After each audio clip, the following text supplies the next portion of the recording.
I was 7, I wore these gloves. They held this stick.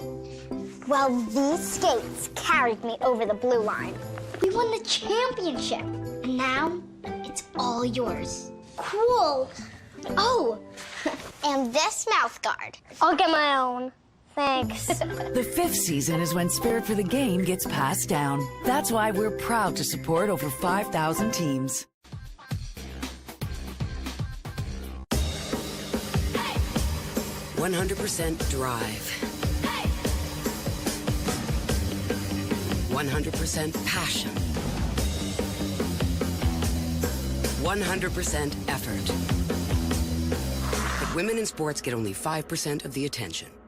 Canada's dairy farmers believe women in sports should be seen and heard loud and clear. With Fueling Women's Champions, we're shining a light on women athletes at every level. Join us. #ChampionHer. Kimmy, you do know that there's only 4 seasons, right?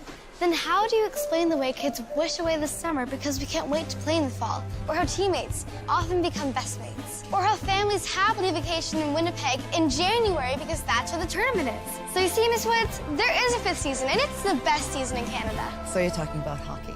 Oh, it's more than just talking, Miss Woods.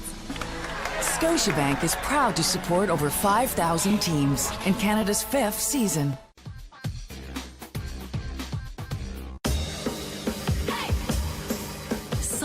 Énergie.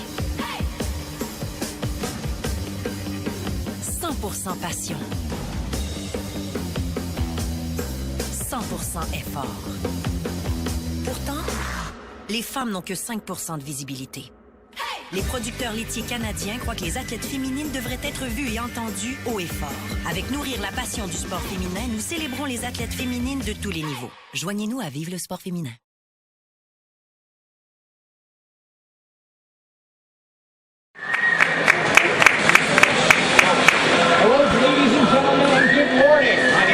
I am the voice of the Boston Blades. I will be joined by my broadcast partner, Steve Ventresca. The Blades take on the Calgary Inferno this morning from the Tsongas Center at UMass Lowell here in Lowell, Massachusetts. A little bit of a departure from their normal home rink.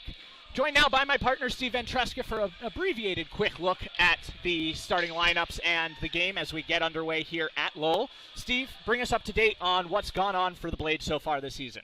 Well, the Blades are off to a rough start so far this year. 0-3-0-1, 0-4-0-1, excuse me, as they've really struggled to score goals this season and have been backstopped by Genevieve Lacasse, who can only stop so many pucks. But they're reshuffling the lines today. You're going to see the top 3 of Megan Myers, Erin Kickham, and Christina Brown, along with Tara Watchhorn and Sarah Duncan starting off on defense, and of course Genevieve Lacasse, the Rock, for the Blades in net. So we have a shuffled lineup for the Blades today. Should be an interesting contest. They played a great first period against Calgary yesterday, and we're getting ready to go right now. So, Steve, why don't you give us a starting lineup? Starting lineup for the visiting Calgary Inferno. Number 2, Mo, centered by number 22, the 5-time Olympian Haley Wickenheiser, and Hag is on the right wing.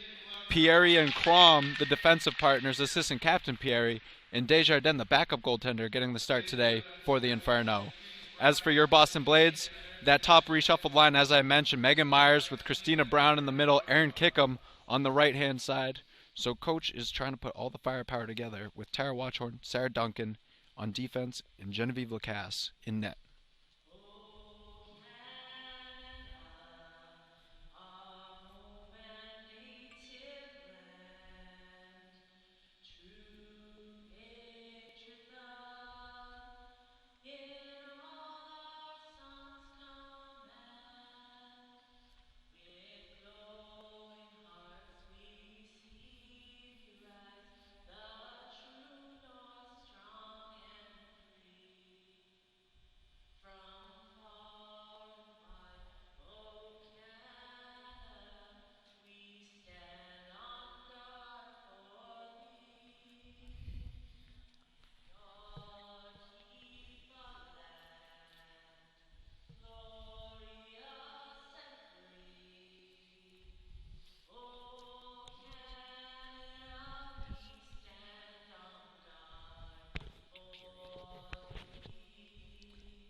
CWHL Live is presented by Canada's Dairy Farmers Fueling Women's Champion Program. With women's sports making up less than 5% of sports media coverage and women's sports getting 0.4% of all sports sponsorship dollars, Fueling Women's Champions is dedicated to turning around these statistics by directly tackling challenges that women and girls face pursuing sports through their partnerships with organizations like the CWHL. We'll be underway here in Lowell in just a moment. Don't forget to follow all the action today on Twitter using the hashtag BB versus CI. That's BBVSCI. Also use the hashtag Bladies Are Back or CWHL Live. For our morning game, Steve, we have a pretty lively crowd. I can say that it was not easy to wake up this morning after only about 6 hours between games. Not a lot of sleep today. I know some of the girls are pretty tired. We know Genevieve Lacasse is going to be feeling a little sore today after facing 60 shots, her career high yesterday. But it should be an interesting game. Obviously, Calgary going with the fresh goalie, but we could see some fatigue early on. It's definitely an early start and shortened bench for both.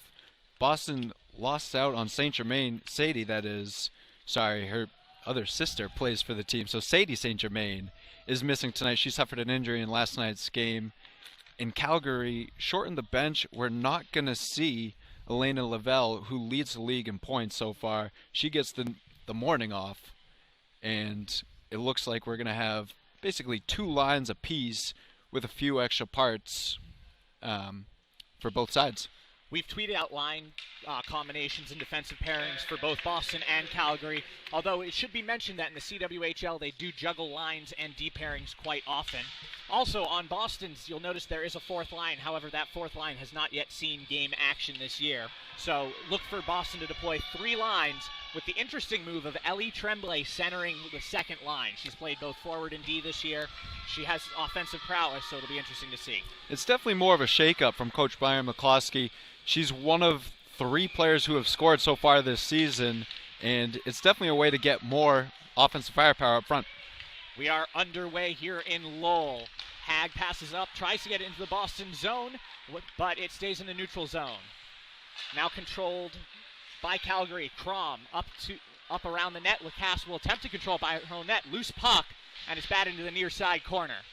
Kickham and Brown fighting for it along the near side boards. Coming in is Myers. Now Myers, cross center ice. She has Brown and Kickham with her. They're going to break free and go for the puck behind the net. Desjardins comes out to play it and decides not to, but Calgary will recover anyway. That is Crom with the puck, who bats it into neutral zone. Wickenheiser with a quick shot on Lacasse, who sticks it away. And the puck will come back out to center ice, where it's dumped in by Christina Brown, who goes off for a change. Big save there by Lacasse as Wickenheiser walked right down the slot and teed up a slap shot off the toe of Lacasse. Now Jenner into the zone. She has Cunningham. Centering pass for Esposito. Esposito's shot saved by Lacasse. Rebound goes wide as Jenner tries to get a shot on goal, and the puck will bounce around along the near side. Grace Murphy looks for control. The puck is batted back behind the Boston net, and Jenner will go in the corner to get it. She is harassed by Tremblay. Now Jenner. Back to Tadeguchi at center ice, and now over to Cudmore. Cudmore up to Jenner. Jenner dumps it to Esposito, who brings it into the Boston zone.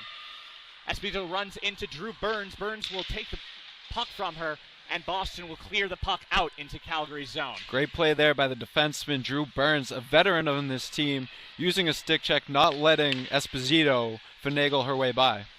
Loose puck along the Boston blue line, picked up by Nicole Giannino. Giannino brings it into Calgary's zone, attempts to deke by Crom, but she is denied, and the puck goes loose. Now Watchorn from the point, blocked away on a very nice block by Curio.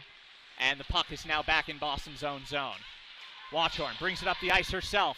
She has Shea with her. Shot by Watchorn, saved by Desjardins, and she'll cover up for a face-off along the near side. And that was a very courageous move by Curio, going out without a stick. She lost it in the corner, battling with Giannino, and to block the shot right off the inside boot of her skate. And you know Tara Watchorn can bring it from the point. That one had to sting a little bit. Face-off one by Boston. Back to Burns. Burns dumps it into the far side corner. It's recovered by Calgary. Calgary attempts to pass out. It's broken up by Shea, but Tadeguchi will bring it to center ice. Takeuchi. Now Lacasse plays the puck behind her own net. Fought for by Brown along the Shea along the far side boards. And it will be rattled around the boards to Giannino, who now fights with Cudmore in the defensive zone for Boston. Now Burns. Back to Sarah Duncan. Duncan up to Shea, but she can't get a handle on it. And Pieri will dump it back into the Boston zone where Burns recovers. Now Duncan, harassed by Cunningham. Dumps it over to Burns. Burns dumps it up to Kickham. Kickham will attempt to get it out of the Boston zone and does, but loses the puck in the neutral zone as Keefe dumps it into Calgary's end where it's recovered by Crom. Now Crom over to Pieri. Now back to Crom, but she can't control it, and Kickham will grab it along the near side boards. Centering pass from Myers there, but it's lost in a crowd, and Calgary will bring it across center ice where Esposito loses it along the red line. We're seeing a very aggressive forecheck early on by this Blades team, getting two ladies in on the puck, harassing the puck area and forcing those turnovers. Ellie Tremblay has moved back to defense. She is playing on the point along with Watchhorn, with the top line of Myers, Brown, and Kickham out for the Blades. Now Curio brings it into the Boston zone. Centering pass for Wickenheiser. She can't get a handle on it and bounces along to the far side. Curio recovers along the red line. Up to Wickenheiser, who loses a handle on it, and Lacasse will cover it up for a face-off on the far side face-off dot. Bad turnover there by Megan Myers as she tried to go through the middle of her own zone to clear that puck out right on the stick of an Inferno player who, luckily, Tara Watchorn was there to knock it off her stick and Lacasse can tie it up. But those are the little mistakes that the Blades have been having early on this season that have cost them some games. Face-off won by Calgary. Loose puck in the Boston zone. It is recovered by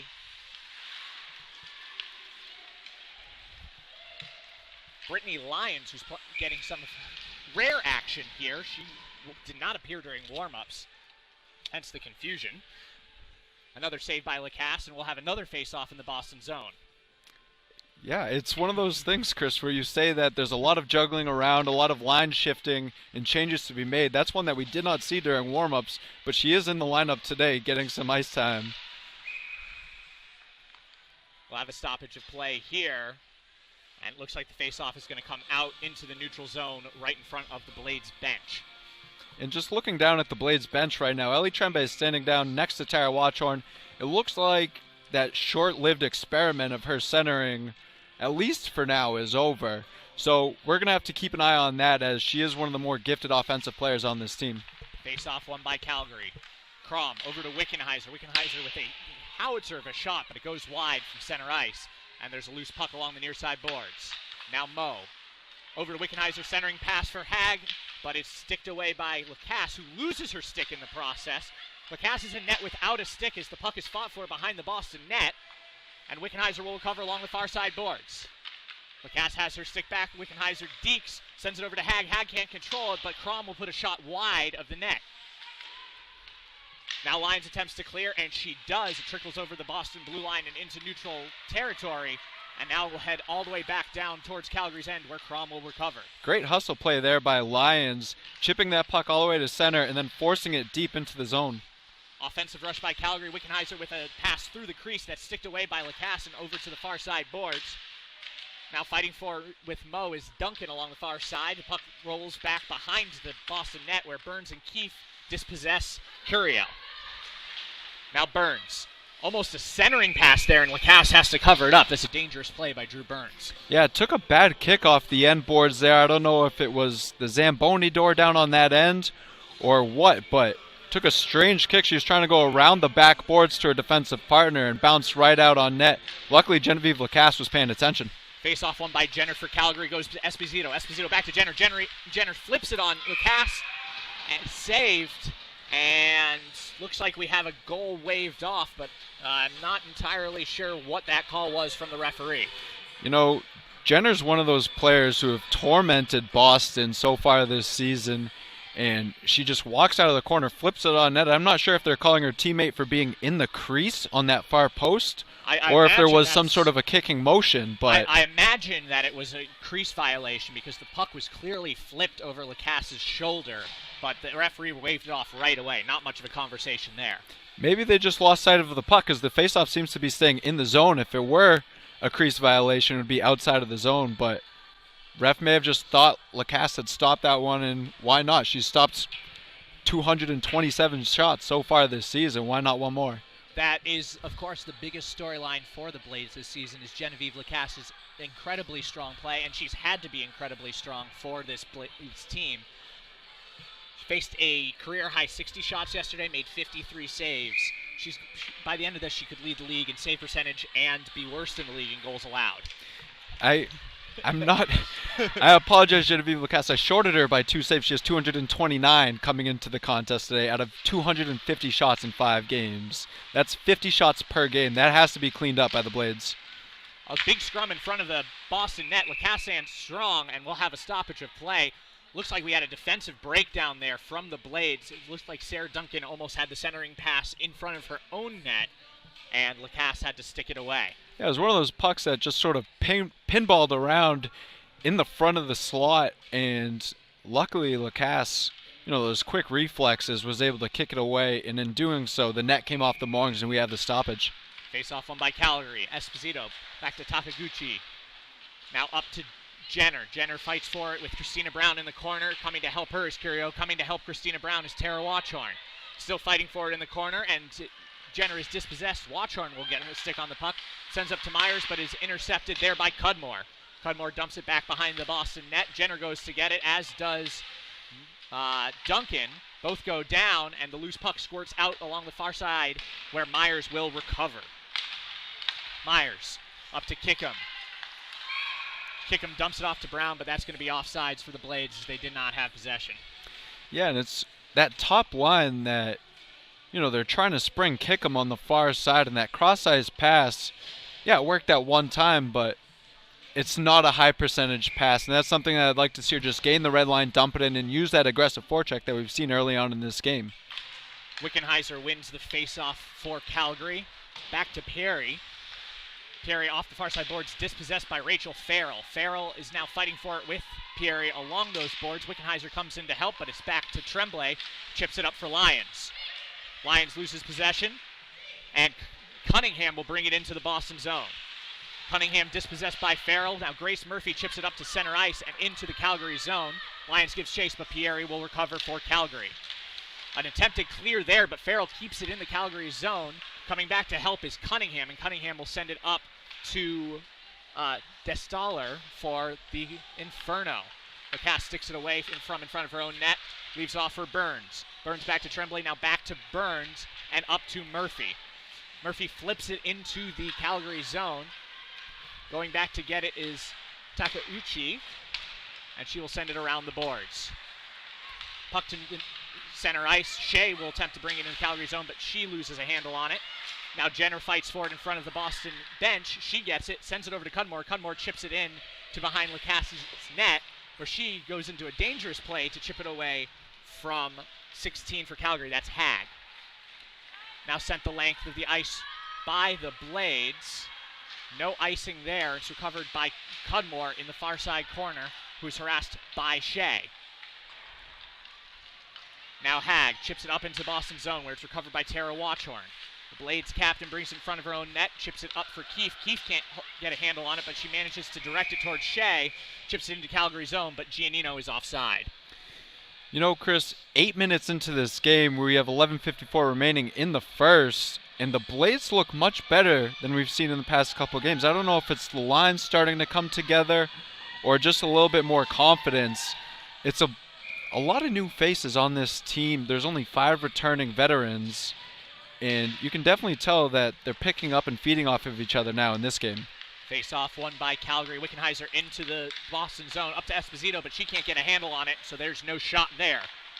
Now Brown out of the Boston zone along the far side. She fights with Pieri, and the puck trickles into Calgary's zone, where it's recovered by Wickenheiser. Now Crom attempts to clear it. She cannot. Myers with the puck, 2-on-1. Shot from a bad angle goes wide on Desjardins, and now Calgary has a 1-on-1 with Haley Wickenheiser against Burns. Shot saved by Lacasse, and the puck will rattle around the near side, where Crom recovers for the Inferno. Crom and Brown fight for it in the corner. Loose puck behind the Boston net. Burns and Duncan go back for it, and Duncan will come away with the puck. Duncan attempts to clear, goes right to Cunningham. Cunningham to Wickenheiser, back to Cunningham. Net is off its peg, and that probably just saved a goal right there, as it was Wickenheiser and Cunningham right in front of the net with only one Blades defender in the way. Yeah, and Cunningham read that play beautifully. She was sitting back along the boards at the top of the circle, knowing the Blades are just going defenseman, up the boards, centering pass. She read it beautifully, stepped right down the middle, fed it to Wickenheiser on the side of the net, who probably should have shot that, tried to be a little too fancy and return the favor, go back to Cunningham. Net comes off its moorings. And here's a new one. We've just had two players, Elena Lovell and Aoki, added to the Calgary roster mid-period. They just skated out from the dressing room. I don't think I have ever seen that before, but now Calgary will be skating with 9 forwards and 5D. Loose puck in the Boston zone. Lacasse recovers it behind her own net, sends it along the far side, but it's taken by the Inferno. Now Jenner with shot wide on Lacasse's net. Back to recover it is Tremblay. She'll chip it up where it's loose along the boards, recovered by Hag for Calgary. Now Curio up to Jenner. Jenner can't get a good shot off as Murphy is harassing her. Watchhorn calling for a penalty, but instead the puck will be chipped out where Murphy will go after it in the Calgary end. And just when I thought we were going to evade Elena Lovell for the day, she comes out of the locker room halfway through the first period. We've been broadcasting hockey together before in college, and I can safely say that is the first time we've had roster additions during a period of a game. She wasn't out there for warm-ups. It wasn't like there was a, skate malfunction or broke a stick in warm-ups, had to get another one. But, yeah, that has to be a first, maybe in broadcasting history. Face-off won by Boston. Burns chips it up behind the Calgary net. Loose puck behind the net. Giannino recovers. She's harassed by Cudmore. Gets back to Burns. Burns along the far side boards and rattles around the net. Giving chase is Shea. But getting there first is Aoki, fresh out of the locker room. Now Aoki chips it around for Cudmore and then Curio. And Curio manages to clear the Calgary zone, where giving chase is Clara St. Germain, the only St. Germain playing, but it will be icing on the Inferno. And so far, so good for the Blades. The only thing I would tweak is that breakout that Calgary seems to be reading very well. But the energy is up. They're forechecking very well. And, a couple defensive lapses here and there, but they're not quality scoring chances that the Inferno are getting off so far. Face-off won by the Inferno. They control in their own ends, back behind their own net. Chipped up to Curio, attempting to clear, and she does. Puck back in the neutral zone. Hag gives chase. Hag would have had a one-on-one, but she couldn't get a handle on the puck. Instead, she goes in the corner where Burns goes after her. Coming to help out for Calgary is Jenner, but Christina Brown is on her, and the puck will squirt out to the point where Aoki will send it wide of the net. Now Esposito, the far side corner. Scoots the puck around. Claire St. Germain giving chase. Back to the point where Aoki has it. Now Esposito along the far side face-off circle. Chips it up over the net. Cunningham giving chase for Calgary, and Burns back on her. Now Cunningham skates with the puck behind the net. Dribbles it out, tries to shift direction, but staying on her is Burns. Puck shoots back to Aoki, now to Pieri along the near side, and up to Esposito, who loses a handle on it. Wickenheiser keeps the puck in as Boston attempted to clear. And now Wickenheiser will control along the near side face-off circle. Cross-ice pass to Aoki. Now back to Pieri. Pieri shoot into traffic, blocked by Burns, and Burns will get over to Myers, who will clear the Boston zone. Now Kickham. Kickham in with help from Brown. Brown with a centering pass to Kickham, but it's sticked away by Pieri, and Calgary will cover. Watchhorn keeps the puck in Calgary's zone, but no Boston Blades player can get to it, and it will be cleared out. And that was one of the bad defensive lapses by the Blades, as you had Brittany Esposito, Haley Wickenheiser just playing catch and keep away with their defenseman's Aoki. It almost looked like a power play out there, Chris, and they just moved the puck around for a solid minute and a half, 2 minutes in the offensive zone. But luckily the Blades' bend don't break defense were able to keep away any good chances for the Inferno. Puck back in the Calgary end, a shot on goal, bad angle shot from Brittany Lyons. And now a loose puck along the near side corner. Calgary has a 4-on-2 here. Now Jenner with the puck at the center of the ice, skates it around looking for DeStaller, but in the way are the Blades, who managed to get back on time to help Lecassi out in front of the net. Now loose puck along the near side. Saint Germain fights for it with Jenner. Both go down, and DeStaller will send it out towards the point, but the puck goes the length of the ice and back into Calgary's zone. Cudmore gives chase for the Blade. Shea is on her, but Cudmore gets there first and will chip it up to one of her own players. Now Calgary breaks out of their own zone. Hag has Wickenheiser, centering pass, but it's in the way there is Tara Watchorn, who breaks up the pass and will attempt to send it out. Kept in by Moe. Moe runs into Tara Watchorn, who goes down, but the puck is taken by Keefe and chipped up along the far side. Now Watchorn, she has Giannino in front of her. 2-on-2 here. Giannino takes the puck along the far side boards, attempts to bang it off her skate and back to her stick, but loses a handle on it, and Calgary will recover. Wickenheiser up to Hag. We got a 1-on-1, 2-on-1 now, as Moe in front of the net stopped, saved by Lacasse, and it looks like the puck was dumped out along the far side. We have a delayed penalty on the Blades here, as Keefe will be sent off. Puck sent on Lacasse, saved there, and the Blades go to the first PK of the day. Yeah, and it's going to be Olivia Keefe, guilty of a trip, but that's not a bad penalty to take. It was a 2-on-1, and as the center there, hustling all the way back, just tying up the stick, and I believe it was Moe in front for the Inferno who had that golden opportunity taken away by Olivia Keefe, but just tripped her up. Not a bad penalty to take, especially when you have the #1 penalty kill in the CWHL, sitting at 94.4% for the Blades. Starting penalty killers are Brown, Tremblay, Duncan, and I believe that is Farrell out there for the Blades. Can't catch a number from here.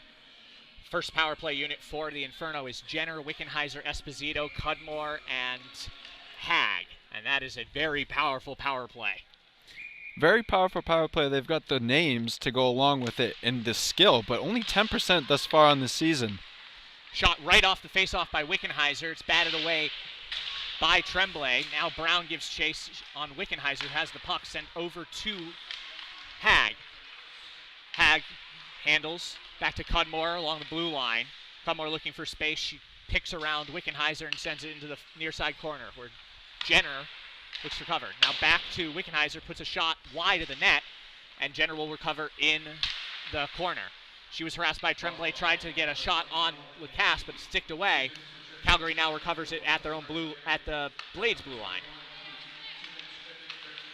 Wickenheiser puts a very weak attempt near Lacasse's goal, but it doesn't find any pipe, and it goes back behind the net. Tremblay attempts to control, sends it right to Jenner. Duncan gets in her way to prevent a point-blank shot, and the puck will roll back out to Cudmore at the point. Now Wickenheiser, harassed by Brown, back to Cudmore. Cudmore fakes a shot over to Esposito. Esposito has Duncan on her. Duncan intercepts the pass back from Hag to Esposito, but it stays in the Boston zone. Now Esposito, back to Wickenheiser. Wickenheiser's shot goes wide, sticked away by Duncan, and doesn't count as a shot on goal. Now Cudmore winds up and fires, saved by Lacasse after a hard shot from Cudmore at the point. You talk about all the talent on this Calgary Inferno power play, but it seems like they're just trying to do too much. They're trying to be a little too fancy. You see Haley Wickenheiser working one of the points here on the power play unit, trying to feed those soft passes. I believe that weak shot that you mentioned, Chris, was an intentional shot off the back boards, but they're thinking too much on this power play. They need to simplify it. 33 seconds left in the penalty kill for the Blades. Pieri controls at the blue line, sends it down to Cunningham along the near side face-off circle.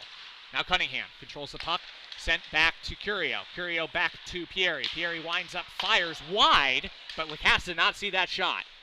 Loose puck in the near side corner. Burns and Myers go after it for the Blades. Still loose. Watchorn will recover along the near side and chips it at the length of the ice. Good clear there by the Blades, as Desjardins will have to play it behind her own net. She is harassed by Farrell as the puck comes into the Calgary zone. Now interception by Myers. Myers along the far side has a shot here, but can't find Farrell in front of the net, and now Calgary will break out of their own zone.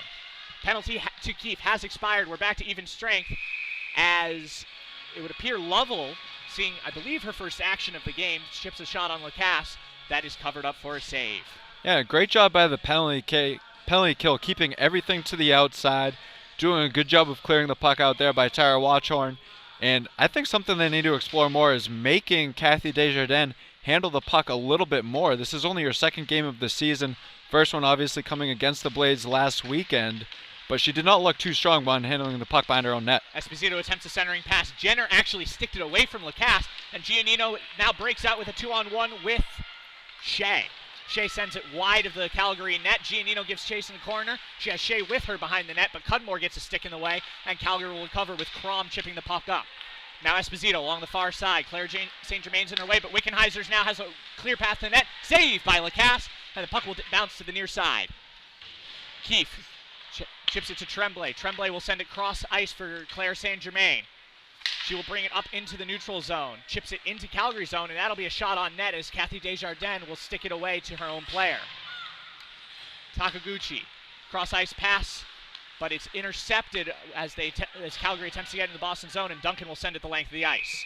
That's icing on the Boston Blades with 3:13 left in the first period. And Steve, yesterday's game, we saw a much improved first period out of the Blades. They're playing, I would say, they're not playing as well as yesterday, but yesterday they allowed a goal during the first period, and so far the scoreless game means that something is clearly working for them. So far, so good from the Blades. It's a lot of that bend don't break defense out of them, and they're keeping all the shots to the outside. They may be giving up a lot and a lot of puck possession, but there haven't been too many quality chances on Genevieve Lacasse tonight.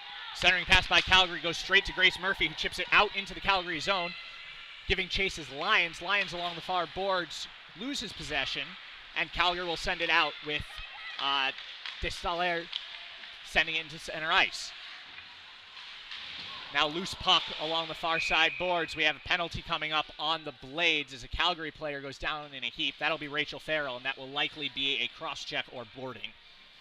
Yeah, it was sort of a dangerous play as the Inferno player, I believe that was Aoki, rushing up from the point, taking it all the way wide down the boards, and it was more of a shove from behind than anything malicious, but the way she was trying to turn shoulder first into the boards, dangerous play, and it's going to cost the Blades another 2 minutes in the box. 2:40 left in the first period. Blades on their second penalty kill of the afternoon.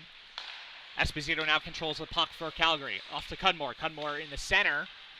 And now back to the blue line. Passes it along to the far side. Cudmore with the shot saved by Genevieve Lacasse, and she'll hold on for a face-off. And the Inferno set up their power play with the umbrella look where you have the one defenseman in the center of the ice, two wings on either side. That's going to be Wickenheiser and Esposito, it looks like, for this first unit. And those are the skill players. They can either shoot or look for that pass off the far post, and it's very potent if they can find the right play. Cudmore controls at the Boston blue line. Up over to Hag. Hag skates with the puck over to the circle. Shot gets tipped up over the net by Esposito, and Wickenheiser will now control behind Boston's net. Centering pass from Wickenheiser, sticked away by Christina Brown, and Cudmore will recover for Calgary at the blue line. Now Hag. Shot saved by Lacasse as that shot came through traffic. Looks like it deflected off of Watchorn's stick or shin. And Lacasse again stands strong in net. This has been one of her better periods seeing the puck. You can see Genevieve Lacasse being aggressive, coming out to the edge of her blue paint, challenging those shooters, and she's doing a great job of stopping the puck and having that be it. She ties it up, no rebounds, no second chances so far. Burns clears the puck for the Blades. Desjardins looks to play it, but will instead defer to Crom, who holds the puck behind her own net. Myers is back harassing her. Crom can't get a clear shot away and will have to dump it off for Pieri. Pieri now over to Cunningham, and Cunningham will send it back to Pieri, who brings it out of the Calgary zone. Now Cunningham across the Boston blue line. Has help with her. Burns is on her, and Burns will stick the puck away from her, so she will control it back around the Boston net and back to the point. Now Pieri along the near side. Winds up, fires. It's tipped away by Curio. Centering pass goes wide as Shea got in the way for Boston, and Calgary will reset on their power play. 33 seconds left in the penalty kill for the Blades. Not that many good looks here from Calgary as Cunningham will attempt to send it over to Crom, and the puck stays loose in the far side. Now Crom back to Pieri. Pieri over to Curio. Curio to Pieri. Now Crom. Curio can't get a handle on it, but it will bounce to the corner where Lovell will get a stick on it. And now Burns will fight with Cunningham behind the net, with Curio coming away from the puck. Penalty to Farrell expires, and Pieri will send a shot that is sticked away by Tremblay. It's blocked, actually, a chest block by Tremblay, and the puck will come out to the neutral zone with 30 seconds left in the first period. Loose puck in the neutral zone. Lovell sends it up to Jenner. Jenner has Wickenheiser with her, but 3 Boston Blades. Centering pass, shot off the post, and it will bounce towards the near side where Esposito will recover. Esposito has Jenner and Wickenheiser, but Farrell will come away with the puck, chips it over to Watchorn. Watchorn bring it along the far side and dumps into Calgary's zone with 7 seconds left in the first period. I think Genevieve Lacasse even may have gotten a toe on that puck by Haley Wickenheiser at the far post there. Puck goes into Calgary zone, and that will do it for the first period. Not a bad first period for the Boston Blades, considering what they went through last night and last weekend against Calgary. Very good showing in this first period, a 0-0 score. This is something they can build off. Definitely a much better effort all around. Offensively, I thought they did a great job on their forecheck, getting pucks in deep, and just really harassing those defensemen for the Calgary Inferno. Defensively, they may have given up a lot of shots, but they were all from the outside. No second chance opportunities given up by Genevieve Lacasse. Also, we would like to thank Scotiabank and the Canadian Dairy Farmers for the sponsorship of the CWHL and CWHL Live. This, of course, is our first CWHL Live broadcast for the Boston Blades. Our next broadcast will be on November 15th as we cover Boston battling Brampton. Say that 3 times fast. Boston battling Brampton in what is sure to be a heated and well-contested contest between two teams that are really looking for a win at this stage. Not only that, but it will be game 2 out of 6 straight against Brampton in the month of November. Yeah, it's definitely going to be something to watch as, you know, those two teams are struggling out of the gate here a little bit, and it's really going to be jockeying position for who's going to be number 3, who's going to be number 4, who's going to be possibly at the very bottom so far. But all in all, that first period from the Blades is definitely something they can build on, and definitely something that there's a lot of positives to take from Coach Brian McCloskey in the locker room today. Certainly a better start to this game than yesterday, and they had a very good start yesterday. We're starting to see that synergy build between the Blades' offensive lines and their defensive pairings. Even though there is a lot of shifting around, we are starting to see this team as a cohesive unit, which, despite the lack of Olympians and a lack of established talent, could be an interesting look because some of these other teams in the CWHL will not have seen these ladies before. I think it's definitely working to their advantage. I mean, the top line, the reshuffled top line with Megan Myers, Christina Brown, and Erin Kickham, you saw a lot of speed out of them, a lot of good chances coming from them, and I think they built off that. And Brittany Lyons' injection into the lineup on that second unit, she's definitely provided a spark there and definitely proved a couple hustle plays out there today. That will do it for our first period coverage. During the intermission, you will hear the first half of the latest podcast episode of Blades Inside Edge with myself and Steve. We'll be back for the second period in roughly 13 minutes. After the first period of play, Calgary nothing and Boston nothing. When I was 7, I wore these gloves. They held this stick. Well, these skates carried me over the blue line. We won the championship. And now, it's all yours.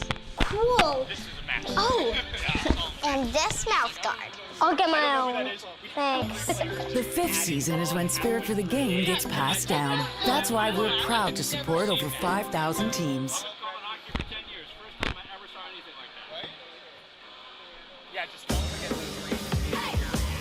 100% drive. 100% passion. 100% effort. But women in sports get only 5% of the attention. Canada's dairy farmers believe women in sports should be seen and heard loud and clear.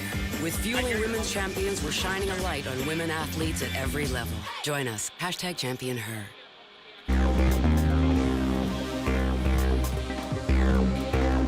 If she was able to connect on that, only had Brian to beat. Wickenheiser bringing it in now. High slot down, and a shot from Saunier. There's your goal to make it 1-0. And there's Haley Wickenheiser's first point, and Jill Saunier's first goal. Well, what a nice pass CWHL across career. There, as I'm sure we'll get a highlight of this momentarily here. Here it is right now, as you can see. Crossing pattern there, draws the defenders over to her. Nice pass across on the one-timer. Saunier wasting no time to bury that. And not going short side either, going across the far to the net, knowing Lacasse would be hustling across. So using Lacasse's eagerness against her there.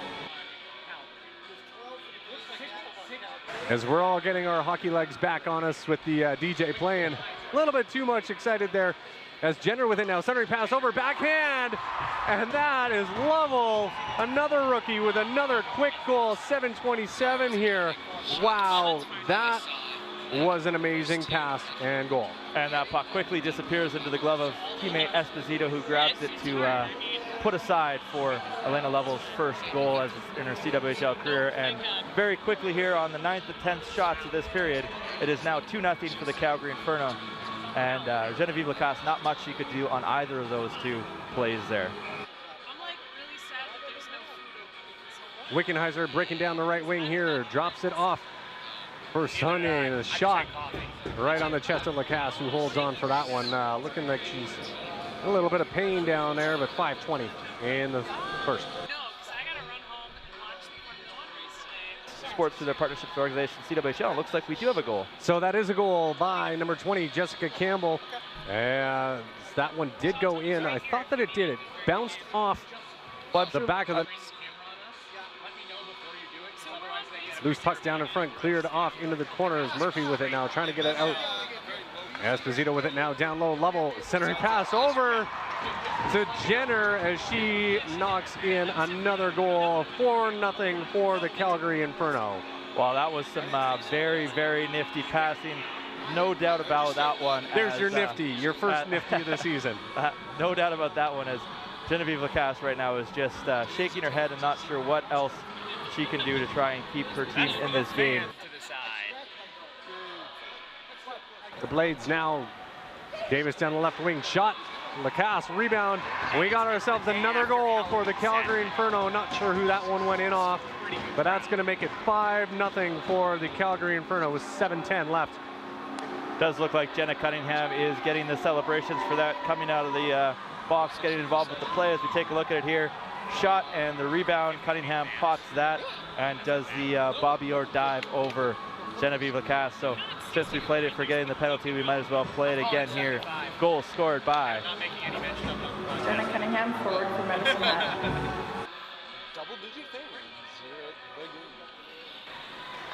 Over on the left side now, Crom with it. Crom centering pass, rink wide over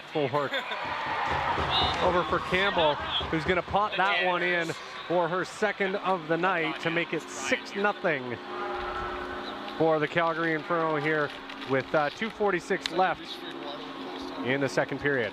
Nice job by both Bram and Cunningham to get back on side there, allowing Crom to come up the left side boards and find Jessica Campbell on another cross-ice pass that finds the back of the net behind Genevieve Lacasse, who, despite giving up 6 goals, still has 31 saves on the night and is playing one heck of a hockey game.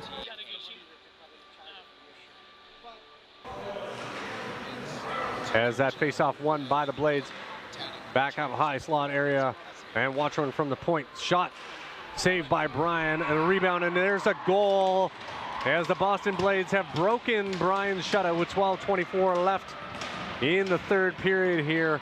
And you can hear that bench going crazy, trying to figure out, I believe that's Megan Myers that got that one on the rebound.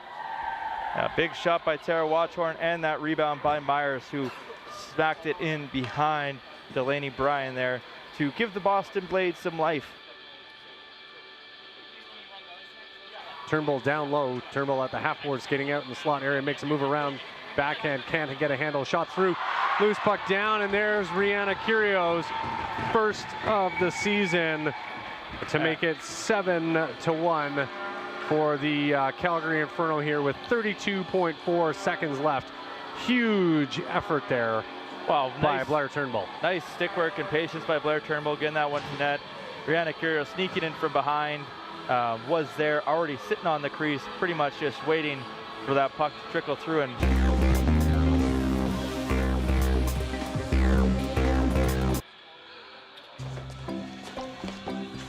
when I was 7, I wore these gloves. They held this stick. Well, these skates carried me over the blue line. We won the championship, and now it's all yours. Cool. Oh, and this mouth guard. I'll get my own. Thanks. The 5th season is when Spirit for the Game gets passed down. That's why we're proud to support over 5,000 teams. 100% drive. 100% passion. 100% effort. But women in sports get only 5% of the attention. Canada's dairy farmers believe women in sports should be seen and heard loud and clear. With Fueling Women's Champions, we're shining a light on women athletes at every level. Join us. #ChampionHer.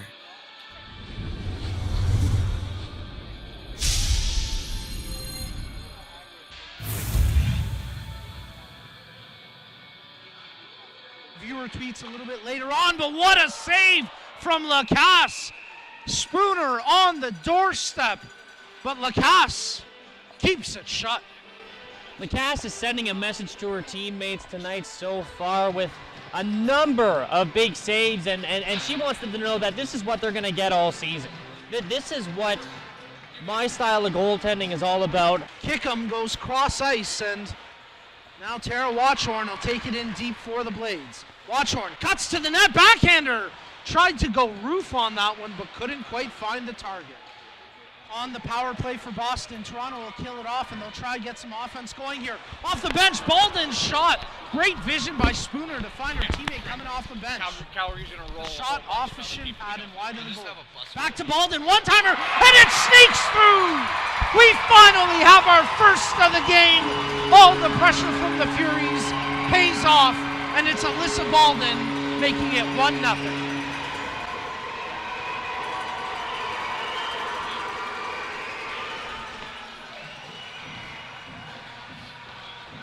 Watch Bolden come off the half boards here, out to the middle of the ice. Fulton setting it up. You see Bolden got dumped there. Let's see if Spooner can get something going. She builds up some speed across the blue line. Cuts, big shot, better save. And that was a really cheeky play by Spooner. She used the defender, Tremblay, as a screen, but Lacasse with some great vision makes the save. Here comes Emily Fulton. She's got Spooner heading to the net. Fulton! Top shelf! It's 2-0 for the Furies. I think she may have caught Lacasse on her heels just a little bit. Lacasse may have been cheating over to Spooner, who had a head full of speed heading to the net. But Darren, let's get another look at this goal from Emily Fulton. Both in jerseys. That was my thought as well. Lacasse was looking at Spooner, and she thought the puck was going there.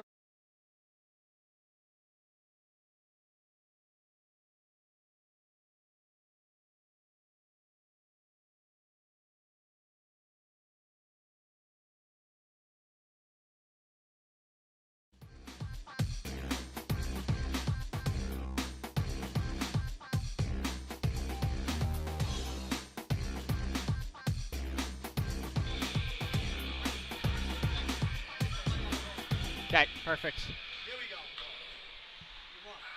Welcome back to CWHL Live's coverage of the Boston Blades versus the Calgary Inferno here at Tsongas Arena at UMass Lowell. My name is Chris Knobloch. Joining me is my broadcast partner, Steve Ventresca. We had a very good first period of action, scoreless after one period between the Inferno and the Blades. And Steve, a lot, certainly, that the Blades can build off of. Yeah, 20 shots against Genevieve Lacasse, but about 18 of them were very poor chances, very easy saves for the Olympian.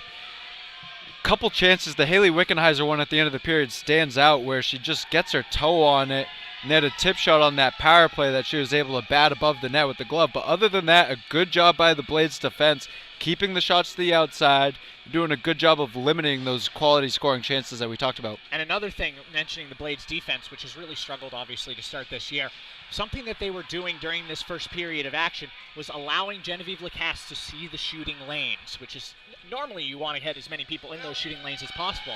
But when you have an all-world goaltender like Lacasse and an inexperienced defense, what they've been doing is getting the Calgary players out of those lanes, out of in front of the net, making sure that there's no interference with Lacasse' sight lines. She's been able to make some pretty easy saves on shots that in the past would have been hard shots for her to defend alone. Yeah, the defensemen have been doing a great job of tying up sticks, and Lacasse is doing a great job of not allowing any rebounds. And they're keeping this game extremely close. It's 0-0 right now, and one goal could be huge for the Blades if they can get on the board first here to start the period. Of course, the second period was the problematic period for the Blades last night, allowing 6 goals. Mind you, this Blades team has only scored 3 regulation goals all season, despite their offensive talent. Yeah, we're going to have to see that increased forecheck and a lot of pressure on these Calgary Inferno defensemen. We are underway for the second period of action. Puck is controlled by Boston, but it jumps into the Calgary zone.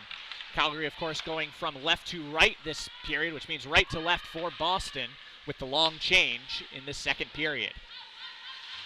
Hag has the loose puck back around behind the Calgary net where Cudmore will recover. Chips it up to Moe, who tries to clear but can't as it's kept in by Christina Brown.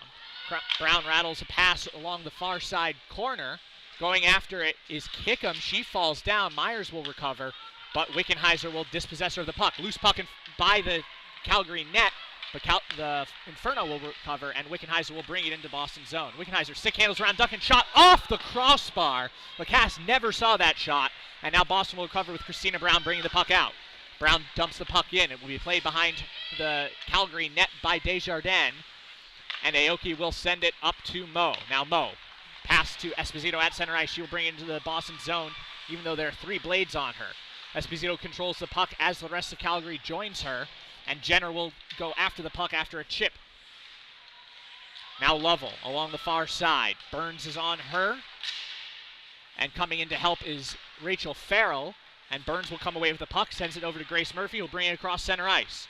Murphy chips into the Calgary zone, gives chase herself. Pieri is on her, but Murphy will control the puck.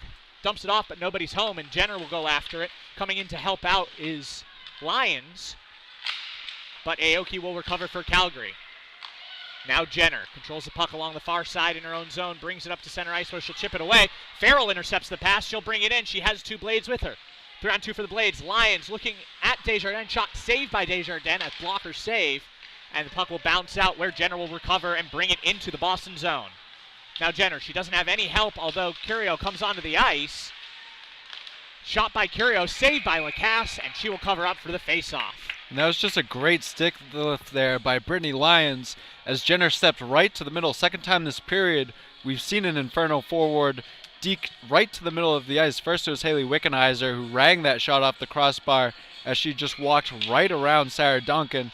And then Jenner, but that time her stick was tied up and unable to get a shot off before the puck was picked up and then stopped and held on to by Lacasse. Face-off won by Boston, batted around behind the net by Watchhorn, attempting to clear St. Germain, but Calgary will cover the puck. Shot by Cunningham, blocked by Lacasse, and it will bounce to the rear boards. Now Cunningham controls the puck behind the Boston net, tries a centering pass for Destaler, but no luck, and it will go up to Shea, who will bring it out into the neutral zone. Now Cudmore in the Calgary zone, chips it up for Destaler, but she will lose a handle on it. Watchorn will cover along the near side. Now Shea, who's harassed by Cunningham. Turnover to Wickenheiser. Wickenheiser looks for the net, has no help, brings it in herself, back around the net, looking for help again. 3 Boston Blades on her. Wickenheiser did a full lap around before attempting to pass the puck. Goes out to Aoki at the point. Puck back in now behind the Boston net. No look pass from Wickenheiser, centering pass, but it's not held onto by Calgary. And now Boston's St. Germain will send it out to center ice. Very smart shift there by Haley Wickenheiser. Didn't have anything, not trying to force it, but doing a good job of keeping possession. Goes all the way around the offensive zone, as you mentioned, and then back to the point to keep possession for the Inferno. And that is a pure skill move there. A shot saved by Lacasse. Wickenheiser, of course, is one of the all-time great Canadian Olympians. She controls the puck now, sends it to Aoki in front of the net, who can't get a shot off, who leaves it off for Hag. Hag, attempted centering pass for Wickenheiser. It's intercepted by Shea. Shea brings it up over the center line, but the puck doesn't make the Calgary zone as it's loose in neutral territory in front of the Blades bench. Now 3-on-2 for Calgary. Wickenheiser in the center. Brown gives chase. Shot saved by Lacasse. Rebound, score. That's a goal for Calgary. And it looks like that goal is going to go to Moe, who chipped it. Yeah, there's a little confusion coming off the bench. You mentioned the long change to start the period. And Ellie Tremblay, the defenseman for the Blades, came on, thought there were too many men on the ice, looked back to the bench, and they got caught in an on-man situation, and that puck just squeaks by Lacasse. We'll see who's awarded the goal for the Inferno. Looked like 2, which is Mo, might have gotten a stick on it. But with 16:07 left in the second, Calgary takes a 1-0 lead. And this is where the Blades are going to have to stand strong after their second period yesterday, which I'm sure is fresh on their minds. Puck back in the Boston zone. Blades look to possess it, but Esposito will send it over to Jenner. Jenner with a bad angle shot, saved by Lacasse, but rebound goes back to Jenner. Now out to the point. Crom sends it rattling around the boards. Now Lovell will go after it. She goes down after a collision with Tremblay. Brown looks to clear. She cannot. Esposito comes in on her, and Brown will now clear the puck out after a little bit of back and forth stick handling. Brown now bringing the puck into Calgary zone alone. Leaves it off for Kickham. Kickham doesn't have a clear shooting lane and will be dispossessed by Pieri, but getting the puck back in the corner is Brown. Wickenheiser is given credit for the Calgary goal, so they're going to say no tip. Esposito with the assist as the puck is loose back behind the Calgary net, and Pieri gives chase. That was a good response shift by the Blades here. After giving up the goal, you get your top line out there, get a little offensive possession. No offensive shots came from it, but just good to get the pressure off Genevieve Lacasse for just a minute. Now Cunningham brings it into the Boston zone, controls the puck behind Boston's net. She does a whole lap around the ice herself, falls down, but manages to keep a stick on it. That's some impressive skating. But now Grace Murphy will bring the puck out of the Boston zone and chips it into Calgary's. Cudmore back behind the net. She was harassed by Lyons, but manages to get the puck up to Destellaire, who then chips it over towards Watchhorn on the Boston blue line. Now puck back in Calgary's zone. Intercept by Lyons, centering pass, but Grace Murphy's not there. Shot saved by Desjardins, excuse me. And the puck will go loose along the far side boards. Now Curiel brings it out of the Calgary zone and across center ice where she's dispossessed by Farrell. And Tremblay will cover the loose puck, chipped in by Shea. That'll be a shot on goal. Desjardins sticks it aside back to her own player, Takaguchi. And it was just an errant pass out front that led to a couple jam chances by Grace Murphy in front. And good job by Desjardins to hold her ground. Interception of the pass by Keefe in the Calgary zone, but Claire St. Germain's shot is sticked away by Curio, and the Blades defense will reset on their own red line as Keefe now chips it into the Calgary zone. Giannino gives chase. Giannino in front of the goal. Shot saved by Desjardins. Loose puck right along the side of the net, and they're going to whistle this play dead as Wickenheiser and Cudmore were in the way of Keefe and Giannino, who are jamming at the puck right along the far side post of Desjardins' net. And that's the second or third time we've seen Nicole Giannino chip the puck in deep, go after it herself, harass the defenseman, cause a turnover, and that chance led to a good jam shot at the side of the net. May have had one or two whacks at it before Desjardins was able to cover up and get the whistle. Top line out for Boston, but the faceoff is won by Calgary. However, they cannot clear their own zone. Myers gives chase, but coming in to grab the puck is Wickenheiser. She chips it over to Aoki. Aoki loses his handle on it as she was looking for Pieri, and that loose puck will be recovered along the near side by Christina Brown.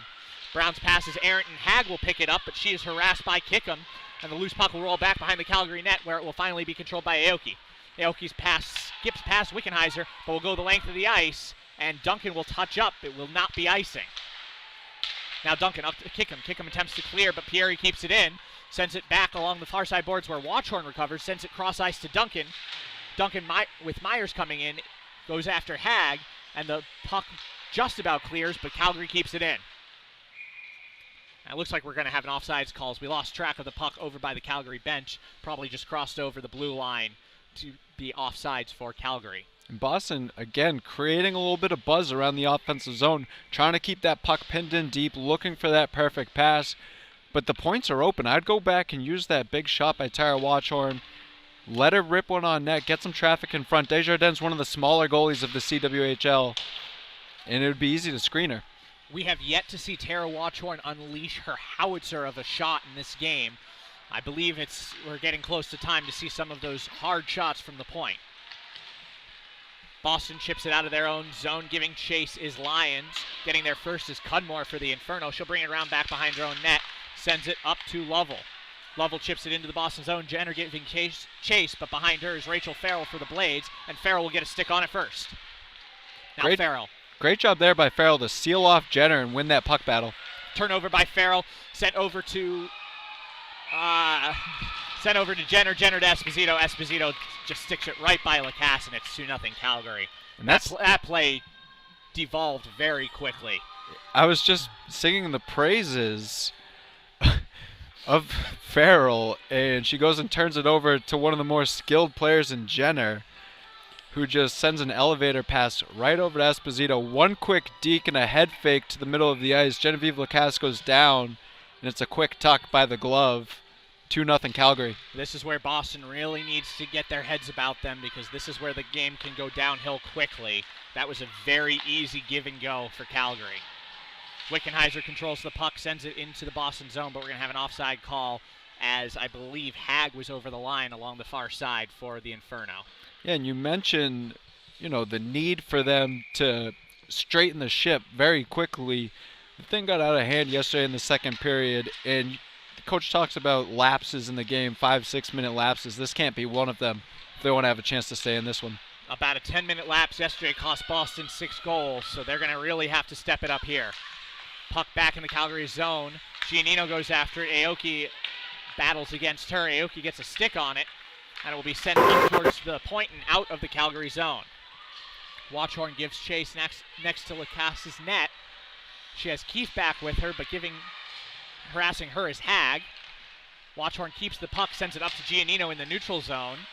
Crom is on her. Crom will recover the puck and sends it to Jenner.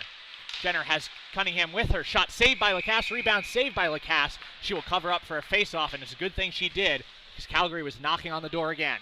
And that just shows the importance of Tara Watchhorn to this Boston Blades team. And Calgary knows that they had 3 forecheckers forcing her to stop, turn back, and throw sort of a lazy backhand pass out to center ice. Luckily, it got over the blue line, but then right back in comes the Inferno. Face-off won by the Inferno, and a quick shot there by Hag. Goes into the far side corner. Now it's rattled around by Drew Burns. Calgary keeps it in the Boston zone. Shot from the point by Crom, and that's a glove save by Lacasse, who immediately takes the glove off and goes down into the crouch. Yeah, they just announced the goal, and it was Esposito from Jenner with the lone assist on the goal, but it was way too easy, as you mentioned, Chris. And Genevieve Lacasse needs more of that. Keep the shots to the outside. You can't have turnovers in your own zone that lead to such easy chances. That one, just a nice, easy wrist shot from the top of the circle. No problem for the all-world goaltender. Lacasse not injured, but adjusting her cap underneath her helmet, her Team Canada helmet with the number 31 on it. She, of course, wears 33 for the Blades, but likes the number 31 because, and I quote, "it looks good on a jersey."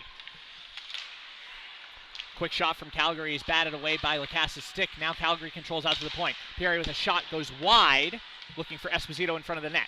Now Lovell to Esposito along the near side. Chipped up, and Myers will attempt to recover, but Pierre keeps it in for the Inferno.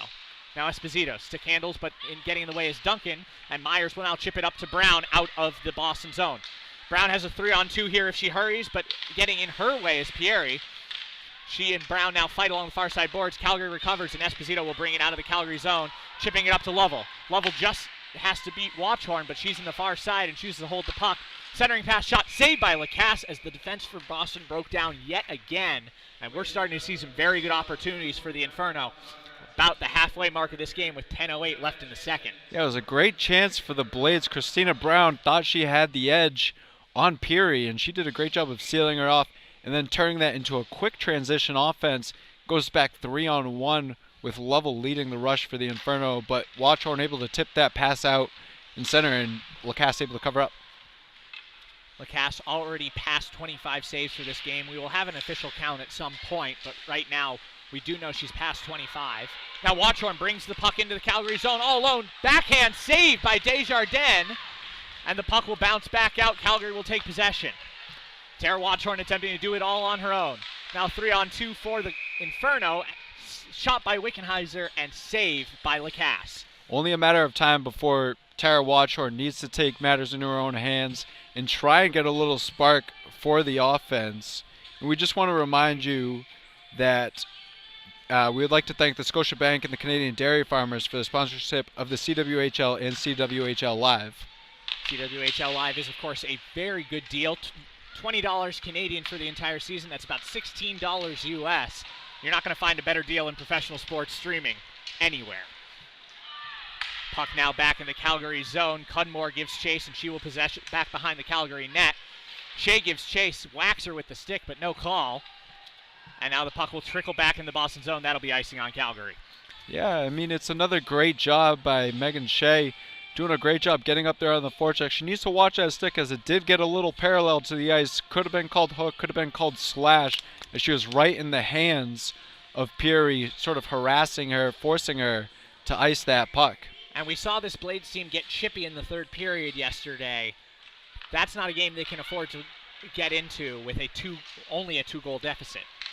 Face-off won by Calgary, brought into the Blades zone by Wickenheiser, leaves it off, and Drew Burns recovers instead of an Inferno player. Now Burns holds it in her own corner, harassed by Hag, and will have a stoppage of play. Drew Burns had a stick handle around her own teammates there, as the Blades seem a little aloof, running into each other. Call is offsides, and the face-off will come outside of the Blades zone. It'll be Cunningham versus Brown. Brown wins the face-off, back to Watchhorn. Now Duncan. Up to Kickham. Kickham attempts to bring it into the Calgary zone. It'll be chipped in by Brown as the other two Blades forwards clear out. Now Destellaire up to Curio. Curio brings it into the Boston zone. Watchhorn is on her, dispossesses her, but can't get a handle on it. Now Destellaire gives a shot, goes wide over Lacasse' stick side and off the glass. Now Curio fights for it in the corner. Destellaire will come free with it, and Aoki will get a stick on it, batting it into the near side corner. Now Brown. She fights with Curio. Sarah Duncan comes in as reinforcements, but Curio will come away with the puck. Looking for a centering pass, can't find one. Back behind the net, chips it over to Cunningham. Cunningham holds the puck. Skates it around in the Boston zone, leaves it off for Cudmore. Cudmore wasn't ready for it, puts a shot on net, but it gets in the skates of her own player and will bounce out to the far side. Now Watchhorn into the near side corner against Curio. They fight for the puck. Myers comes away for it for the Blades. She'll send it around the boards for Kickham, who can't get a stick on it, but Duncan will be back there to help her out and sends it back into the neutral zone. That was one of the bad turnovers by Tara Watchhorn, just trying to do a little too much, steps right out in front of her net and gets stripped in the slot. Luckily, Curio fired that one high over the blocker hand of Lacasse and off the glass. Saw a dangerous pass from Calgary. They centered the pass in front of their own net, but Rachel Farrell was unable to come up with it, and the Inferno will bring the puck back into the Blades' end. Drew Burns back there for the Blades, fights with Esposito, 7-on-7 there, and Burns comes away with it, sends it up to Grace Murphy. Murphy sends it into the Calgary zone, where it's recovered by Aoki. Aoki skates it around her own net and chips it up for Esposito. Esposito loses a handle on it for a second and chips it into the Boston zone, where Tremblay will recover. Now Murphy, cross-ice pass for Farrell. Farrell brings it across center ice. She has Lyons with her. Farrell chips it into the end boards. Wickenheiser recovers, sends it up for Jenner. Jenner skates it across center ice and into the Boston zone, where Watchhorn dispossesses her, but Lovell recovers. Lovell centering pass, shot, and score. Jenner with the goal for the Inferno, and it's now 3-0 Calgary. Yeah, and Jenner doing it again. 5'9". She has that long reach where she's just shifting from side to side, going around her. That's her second point on the night, of course, with the assist on the Esposito goal. And now she gets one herself. She's on the board.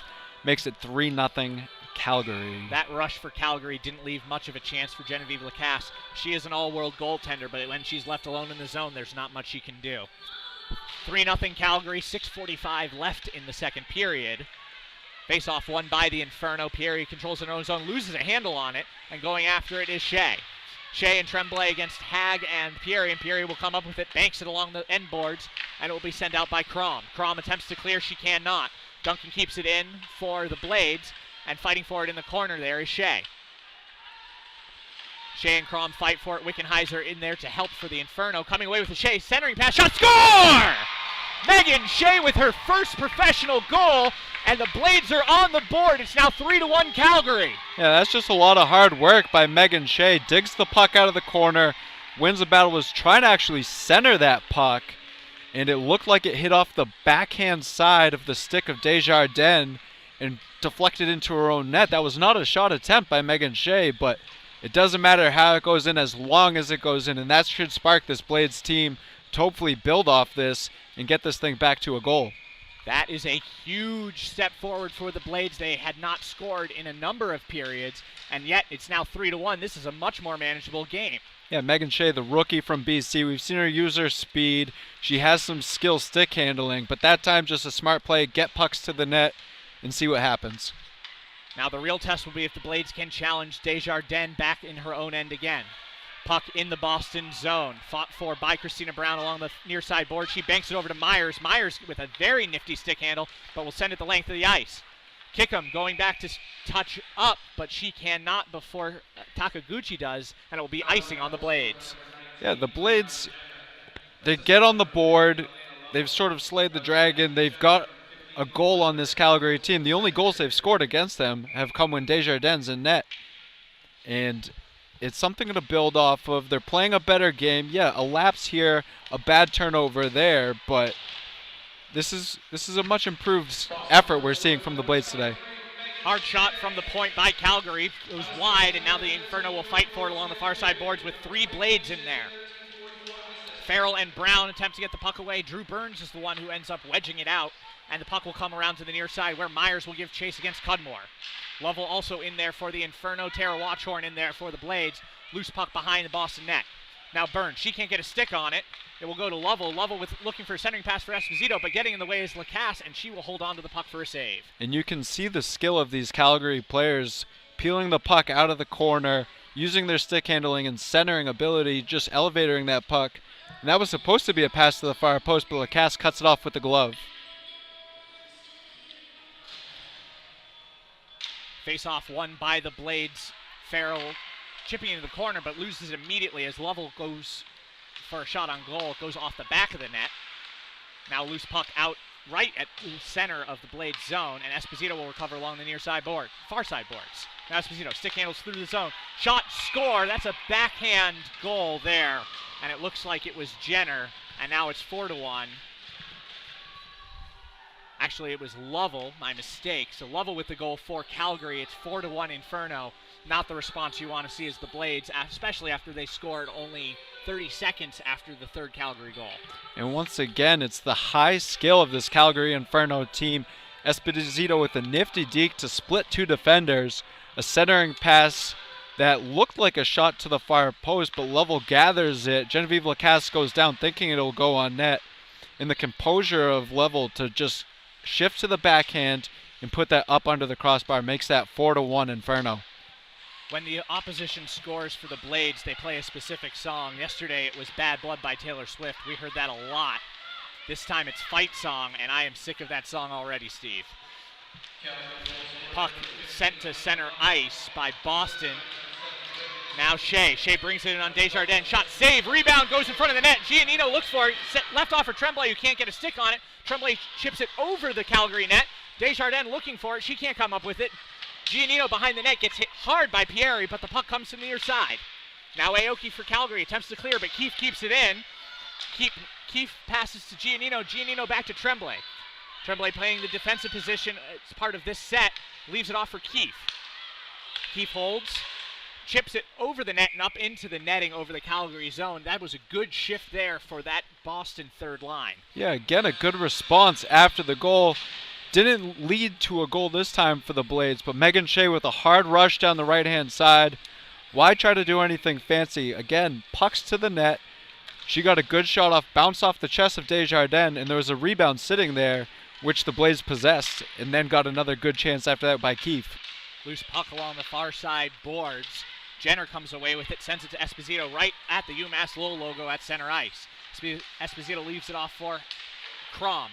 Crom with a centering attempt, but it goes off the skate of Lacasse. Myers attempts to clear. Shot by Jenner as she loses a handle on the puck, but Kickham will recover for the Blades and bring it out of the zone. Now Kickham over to Myers. Myers chips it into the Calgary zone, rattles around back behind the net, and it will be Cudmore versus Brown, with Cudmore coming away with the puck.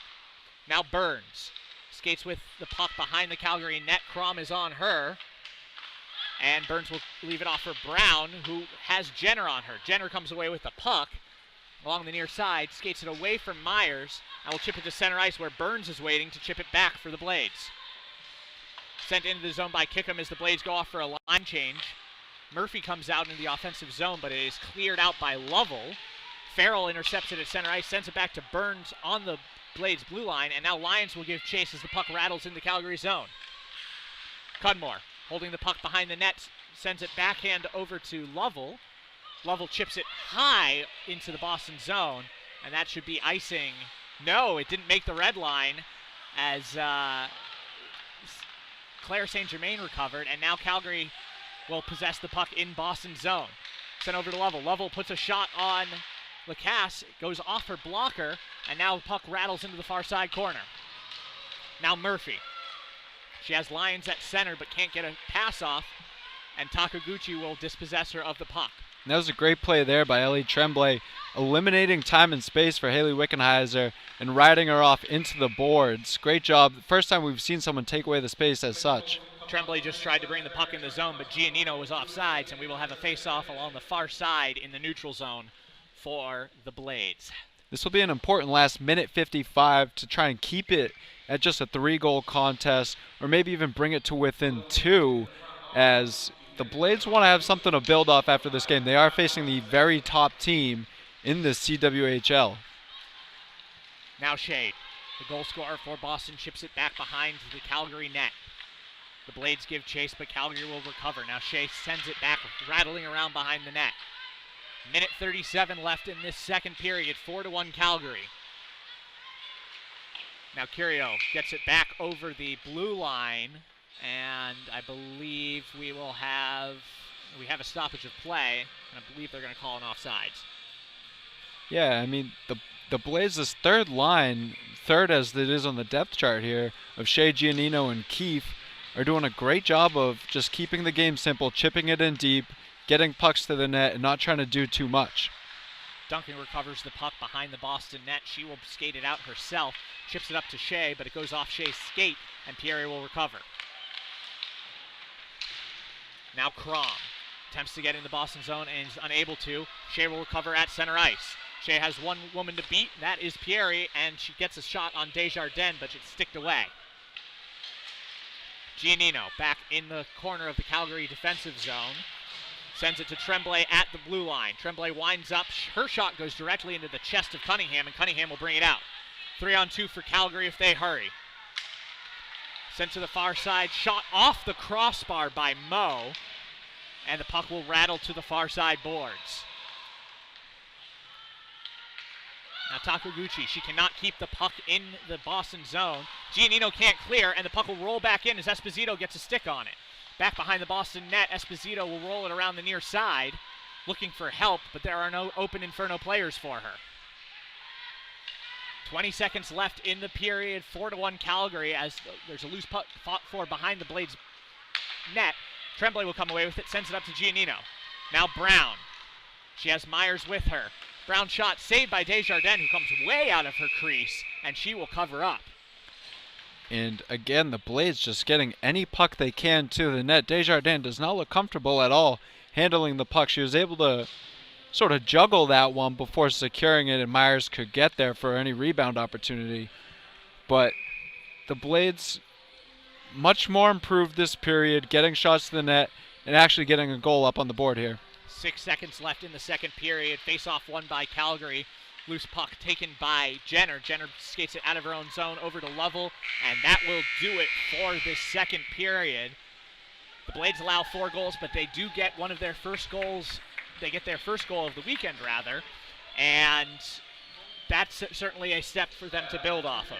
Yeah, another 20 shots in the period for the Inferno, giving them a total of 40 so far through 2. But an increased effort by the Blades, 11 shots on net that period, bringing them to a total of 15 for 2 periods. Which was their total last night. They had 15 shots total. Unfortunately, Calgary had 60.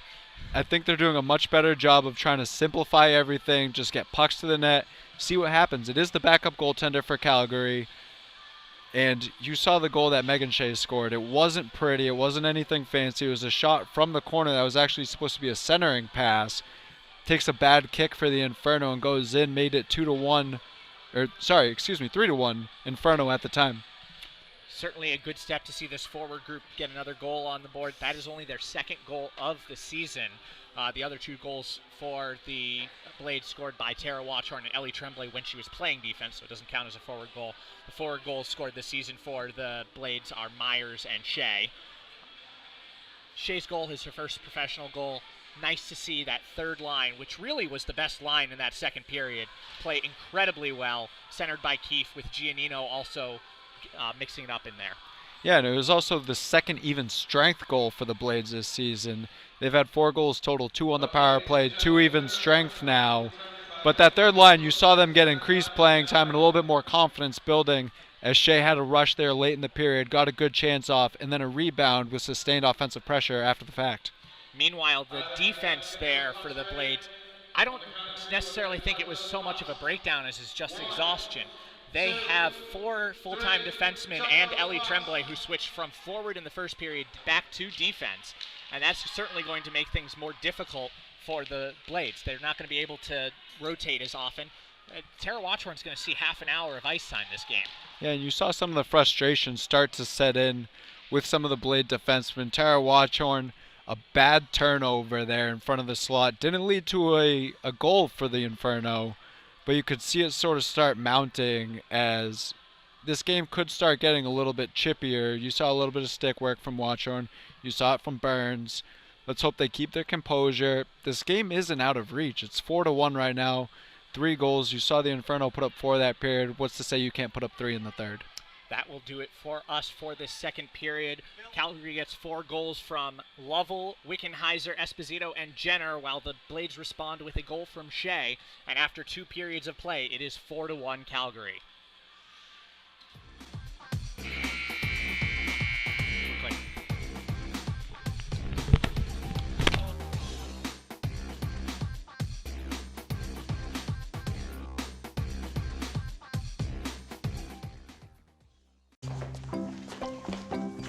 When I was 7, I wore these gloves. They held this stick. Well, these skates carried me over the blue line. We won the championship, and now it's all yours. Cool. Oh, and this mouth guard. I'll get my own. Thanks. The 5th season is when spirit for the game gets passed down. That's why we're proud to support over 5,000 teams. Hey! 100% drive. Hey! 100% passion. 100% effort. But women in sports get only 5% of the attention. Canada's dairy farmers believe women in sports should be seen and heard loud and clear. With Fueling Women's Champions, we're shining a light on women athletes at every level. Join us. #ChampionHer. Kimmy, you do know that there's only 4 seasons, right? Then how do you explain the way kids wish away the summer because we can't wait to play in the fall? Or how teammates often become best mates? Or how families happily vacation in Winnipeg in January because that's where the tournament is? So you see, Miss Woods, there is a 5th season, and it's the best season in Canada. So you're talking about hockey? Oh, it's more than just talking, Miss Woods. Scotiabank is proud to support over 5,000 teams in Canada's 5th season.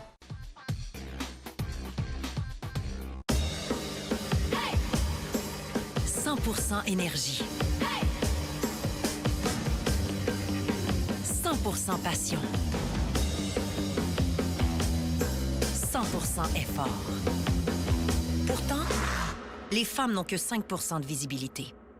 Les producteurs laitiers canadiens croient que les athlètes féminines devraient être vues et entendues haut et fort. Avec Nourrir la passion du sport féminin, nous célébrons les athlètes féminines de tous les niveaux. Joignez-nous à Vive le sport féminin.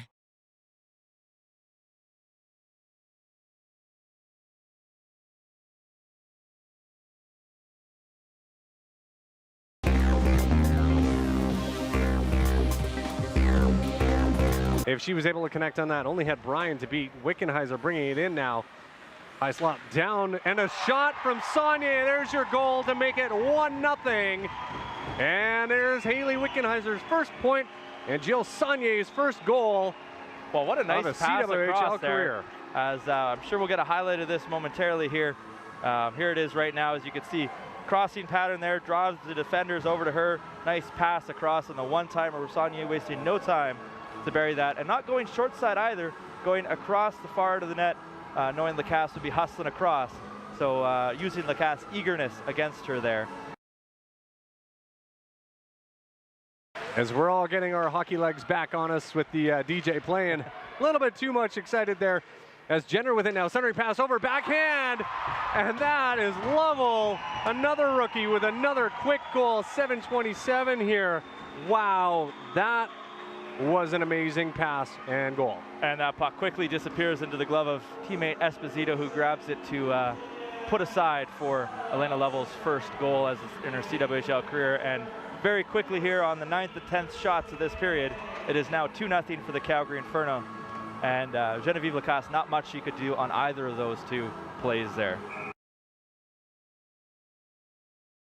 Wickenheiser breaking down the right wing here, drops it off for Saunier, and a shot right on the chest of Lacasse, who holds on for that one. Looking like she's in a little bit of pain down there, but 5:20 in the first. Sports through their partnerships with organization CWHL. Looks like we do have a goal. So that is a goal by number 20, Jessica Campbell. That one did go in. I thought that it did. It bounced off the back of the loose puck down in front, cleared off into the corners. Murphy with it now, trying to get it out. Esposito with it now, down low, Lovell, centering pass over to Jenner as she knocks in another goal. 4-0 for the Calgary Inferno. Well, that was some very, very nifty passing. No doubt about that one. There's your nifty, your first nifty of the season. No doubt about that one, as Genevieve Lacasse right now is just shaking her head and not sure what else she can do to try and keep her team in this game. The Blades now, Davis down the left wing, shot, Lacasse, rebound. We got ourselves another goal for the Calgary Inferno. Not sure who that one went in off, but that's going to make it 5-0 for the Calgary Inferno with 7:10 left. Does look like Jenna Cunningham is getting the celebrations for that, coming out of the box, getting involved with the play. As we take a look at it here, shot and the rebound, Cunningham pots that and does the Bobby Orr dive over Genevieve Lacasse. So since we played it for getting the penalty, we might as well play it again here. Goal scored by Jenna Cunningham, forward for Medicine Hat.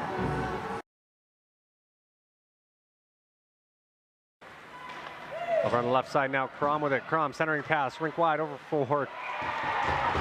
for Campbell, who's going to pot that one in for her second of the night to make it 6-0 for the Calgary Inferno here with 2:46 left in the second period.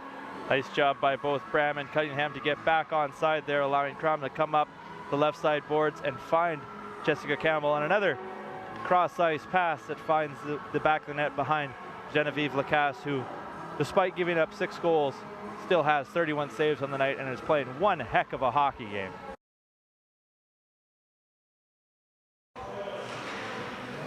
As that face-off won by the Blades, back up high slot area, and Watchorn from the point, shot saved by Brian, and a rebound, and there's a goal as the Boston Blades have broken Brian's shutout with 12:24 left in the third period here. And you can hear that bench going crazy, trying to figure out, I believe that's Megan Myers that got that one on the rebound. Yeah, big shot by Tara Watchorn and that rebound by Myers, who smacked it in behind Delaney Bryan there to give the Boston Blades some life. Turnbull down low. Turnbull at the half board, skating out in the slot area, makes a move around. Backhand, can't get a handle. Shot through. Loose puck down, and there's Rihanna Kyrgios, first of the season, to make it 7-1 for the Calgary Inferno here with 32.4 seconds left. Huge effort there by Blair Turnbull. Nice stick work and patience by Blair Turnbull, getting that one to net. Rihanna Curio sneaking in from behind, was there already sitting on the crease, pretty much just waiting for that puck to trickle through. And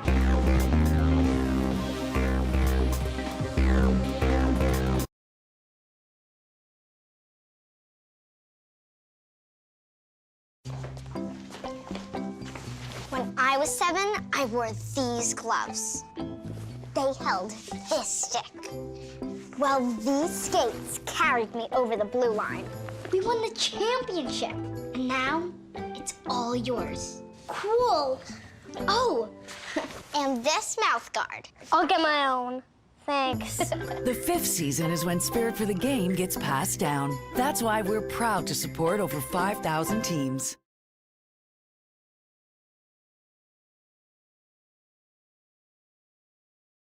Hey! 100% drive. Hey! 100% passion. 100% effort. But women in sports get only 5% of the attention. Canada's dairy farmers believe women in sports should be seen and heard loud and clear. With Fueling Women's Champions, we're shining a light on women athletes at every level. Join us. #ChampionHer.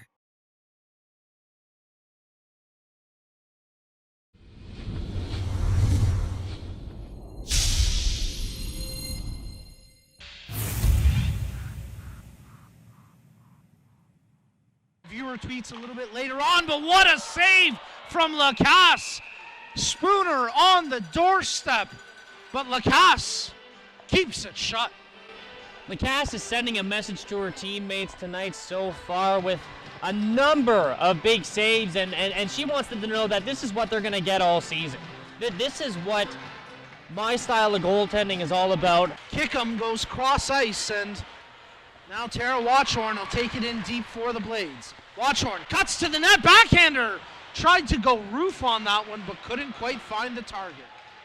On the power play for Boston, Toronto will kill it off, and they'll try to get some offense going here. Off the bench, Bolden's shot. Great vision by Spooner to find her teammate coming off the bench. But the shot off a shin pad and wide of the goal. Back to Bolden, one-timer, and it sneaks through! We finally have our first of the game. All the pressure from the Furies pays off, and it's Alyssa Bolden making it 1-0.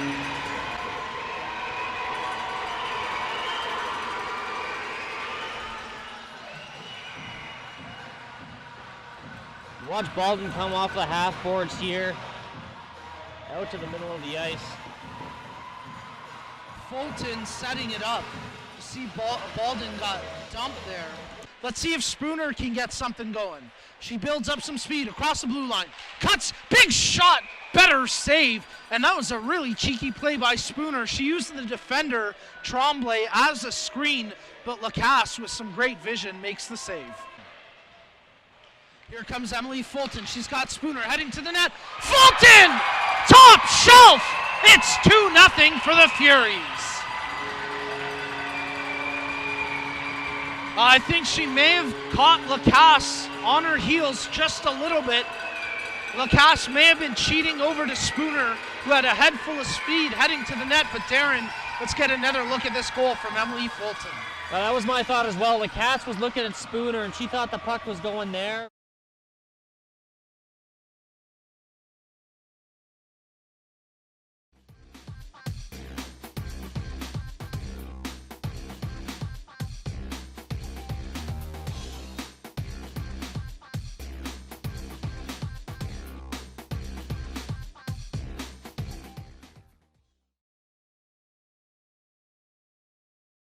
Is Chris Knobloch, joined by my broadcast partner Steve Ventresca.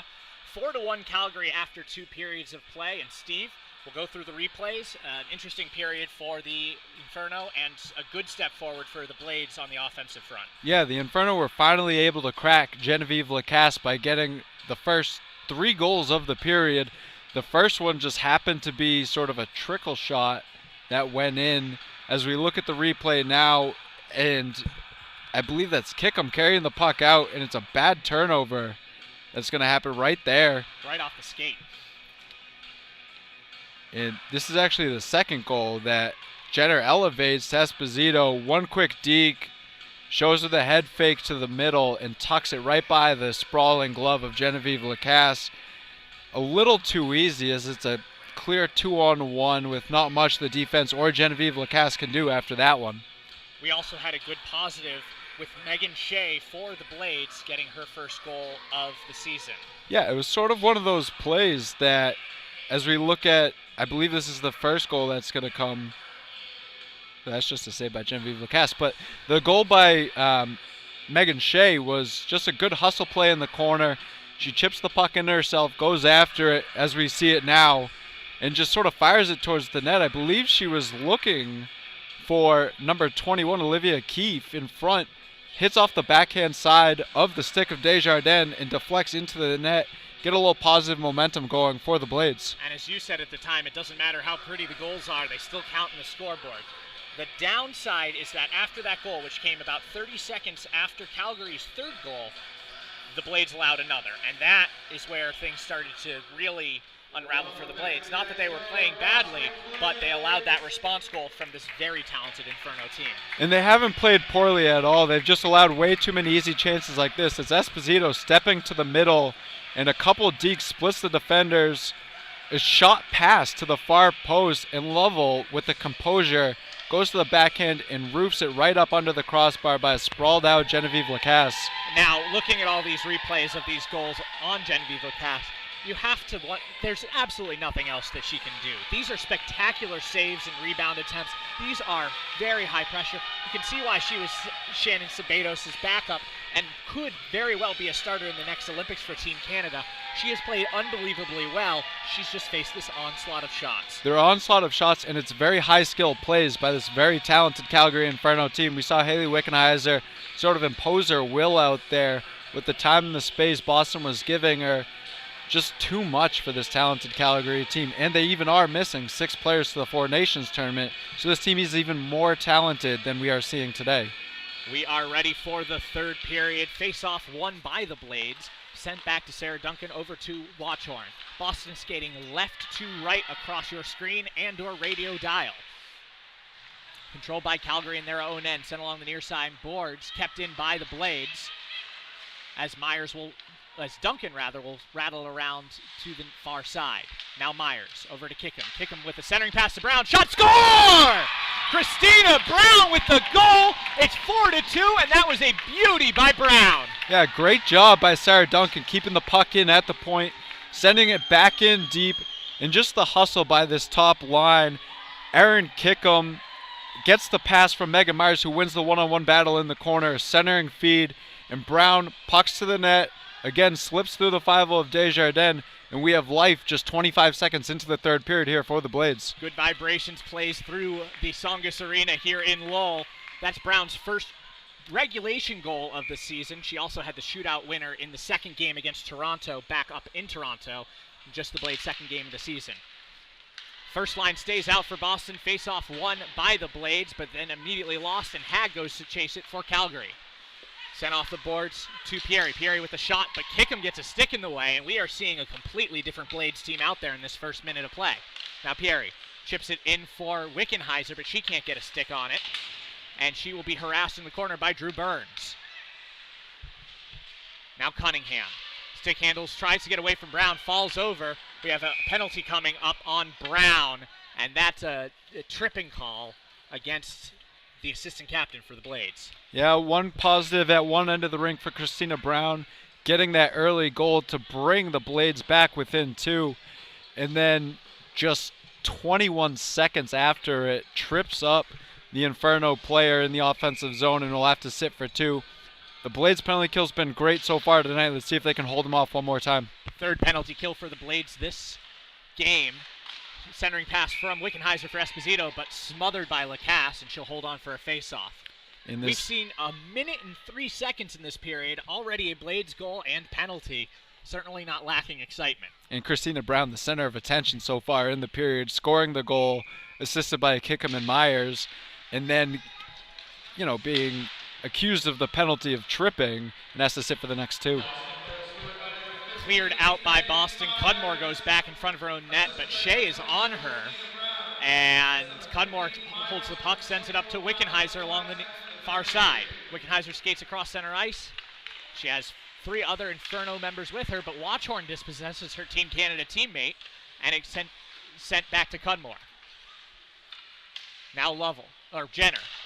Back to Wickenheiser. Back to Jenner along the near side. She looks for a shooting lane, can't find one, sends it to Esposito. Now Wickenheiser at the center. Shot right into the chest of Shea, and it goes right back to Wickenheiser, who chips it over to Esposito. Slid over to Jenner. Jenner has Watchorn on her. Centering pass, and it goes off the skate of Rachel Farrell, who will jam it the length of the ice and rattle it around the boards. Very active sticks for this Blades team on the penalty kill, getting in those shooting lanes, getting in the passing lanes, and disrupting the timing of this very talented Calgary power play. Calgary brings it into their offensive zone. Jenner, who gets a stick on it, leaves it for Wickenheiser, but it's cleared out by Keith, who just taps it to center ice, and Pierre will control it, bringing it back to her own blue line.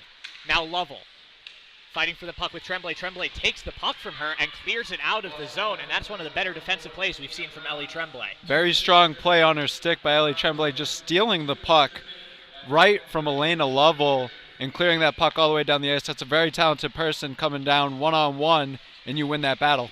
Takaguchi is dispossessed by Curio's stick, and we have another penalty coming up. It's going to be on Meg Myers. And with 13 seconds left on the penalty kill, we will have 13 seconds of 5-on-3 play.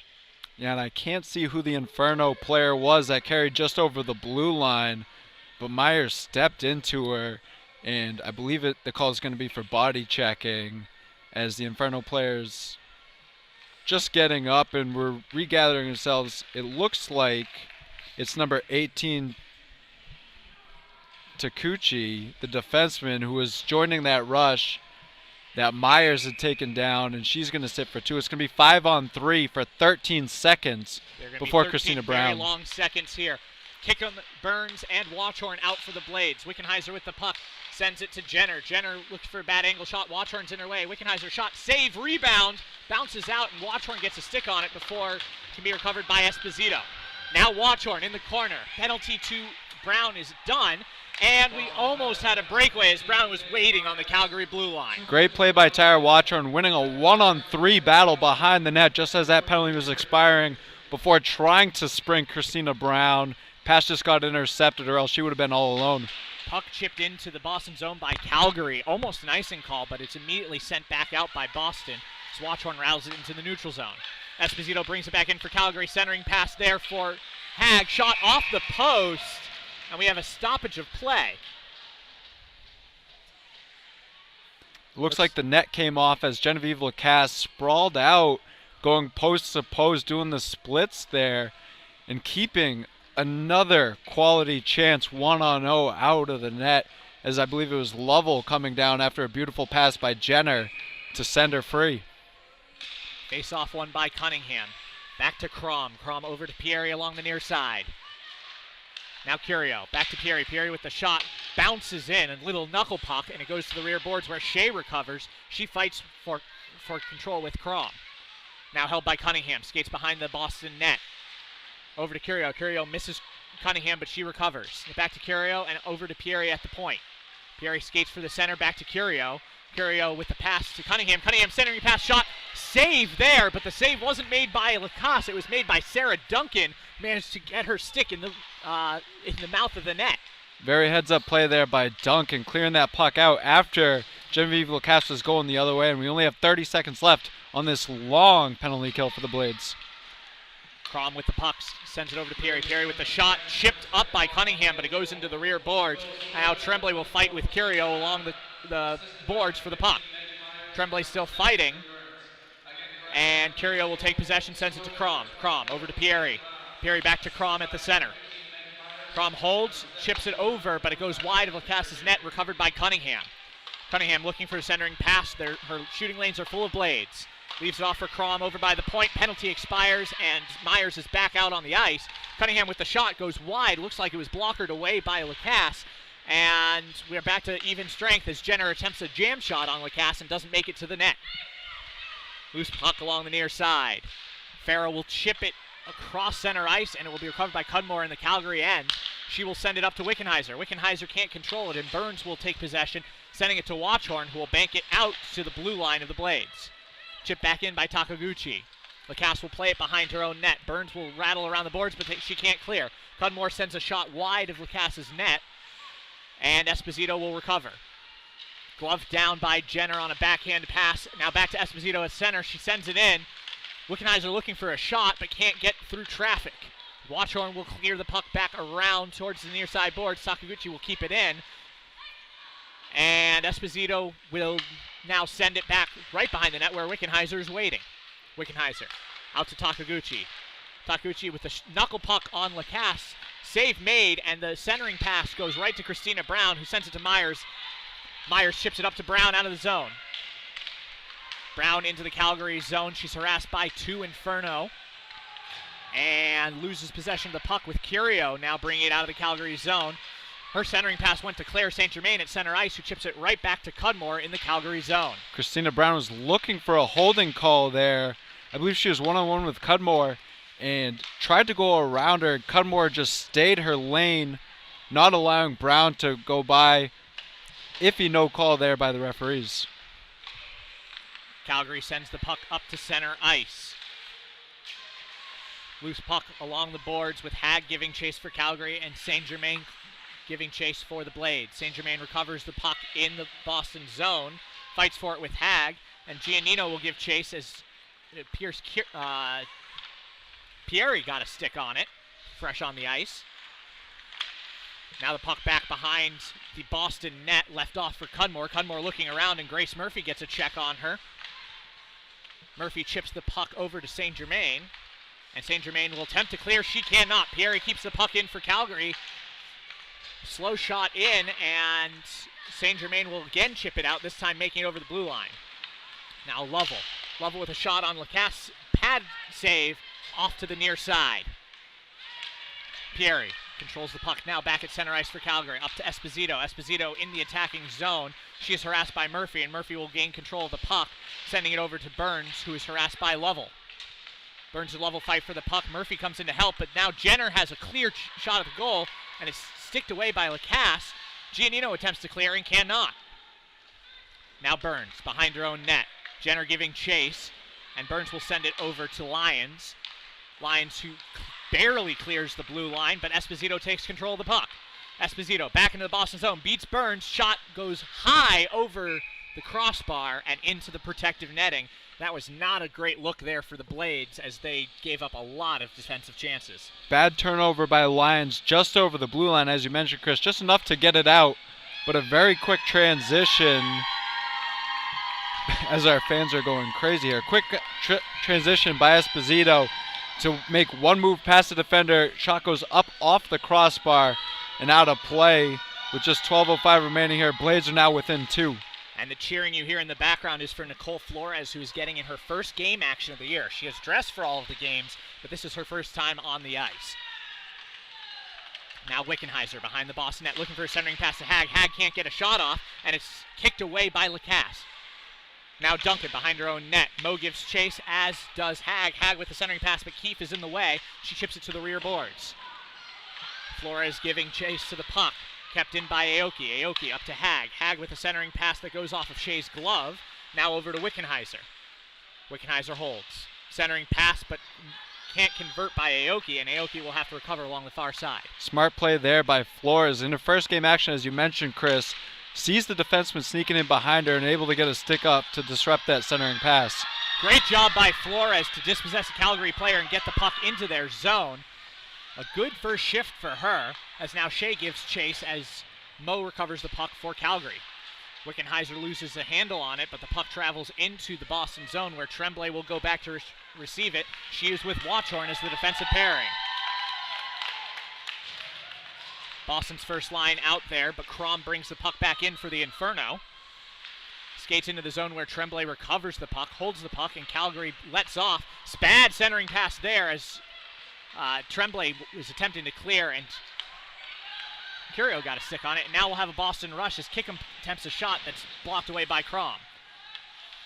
Brown and Kickham behind the Calgary net. They lose possession of the puck. Now a fight along the far side corner as Myers comes in with Kickham. But Curio will get the puck for Calgary, sending it to Cunningham. Now DeSteller Into the Boston zone. Attempts a shot. Goes right off the shin of Tremblay. But Destaller will grab the puck herself. Two Blades fight with Destaller for the puck. Tremblay almost comes away with it. Now she does. And she will send the puck up to Myers. Myers over to Brown. Brown has Kickham with her. It's a 2-on-3 with the top line there for Calgary in the way. And rather than get a shot off, Brown will send her rattling around the boards. Now Jenner at center ice for Calgary. Leaves it up for Cudmore. Cudmore has Esposito with her, but three Blades in the way. So Cudmore will skate it around the net and sends it back to Takaguchi. Takaguchi centering pass there, and a no-look shot by Esposito, but she whiffs on the backhand. Attempted clear by Brown, but Esposito gloves it down to keep it in, and now Myers will do the honors of clearing the puck. We're seeing a lot of these Inferno defensemen, especially Crom and Cudmore, like to jump up into the play and join that rush, making it a 4-on-3, 4-on-2 situation for the Inferno. But that leaves them exposed on the back end, and hopefully we can see the Blades start to counter that a little bit and get a little rush of their own on man. Lovell had a nifty no-look pass for Jenner there, but it went all the way to the far side boards and was sent into the Calgary zone by Boston. The Blades give chase, but Pierre will recover behind her own net for Calgary. 8:57 left in this third period. 4-2 Inferno. And the Inferno control in their own zone. Now Lovell sends it up for Hag. Hag over to Wickenheiser. Wickenheiser with a centering pass, but it banks off of the far side boards and out of the Boston zone. Puck sent in by Calgary. That will be icing on the Inferno. Yeah, and a little bit of juggling going on. We saw Giannino skate with Lyons and Murphy. We're seeing, Nicole Flores get into the game, and the Blades are doing a great job of trying to stay balanced, trying to find the right combinations. And we would also like to thank Scotiabank and the Canadian Dairy Farmers for their sponsorship of the CWHL and CWHL Live, as they've been a sponsor and continue to be a sponsor all season. Puck loose in the Calgary zone, banked around the rear boards where Aoki will take possession. Giannino is on her and uses her skate to dispossess her, but Pierre will grab the puck and sends it to the far side. Puck sent into Boston zone. Tremblay recovers, and after a deflection, Giannino recovers along the near side boards in the neutral zone. Sent back into Boston zone, now Tremblay crosses the red line and sends it into Calgary's zone. Desjardins plays it behind her own net, and Cunningham will attempt to bring it out.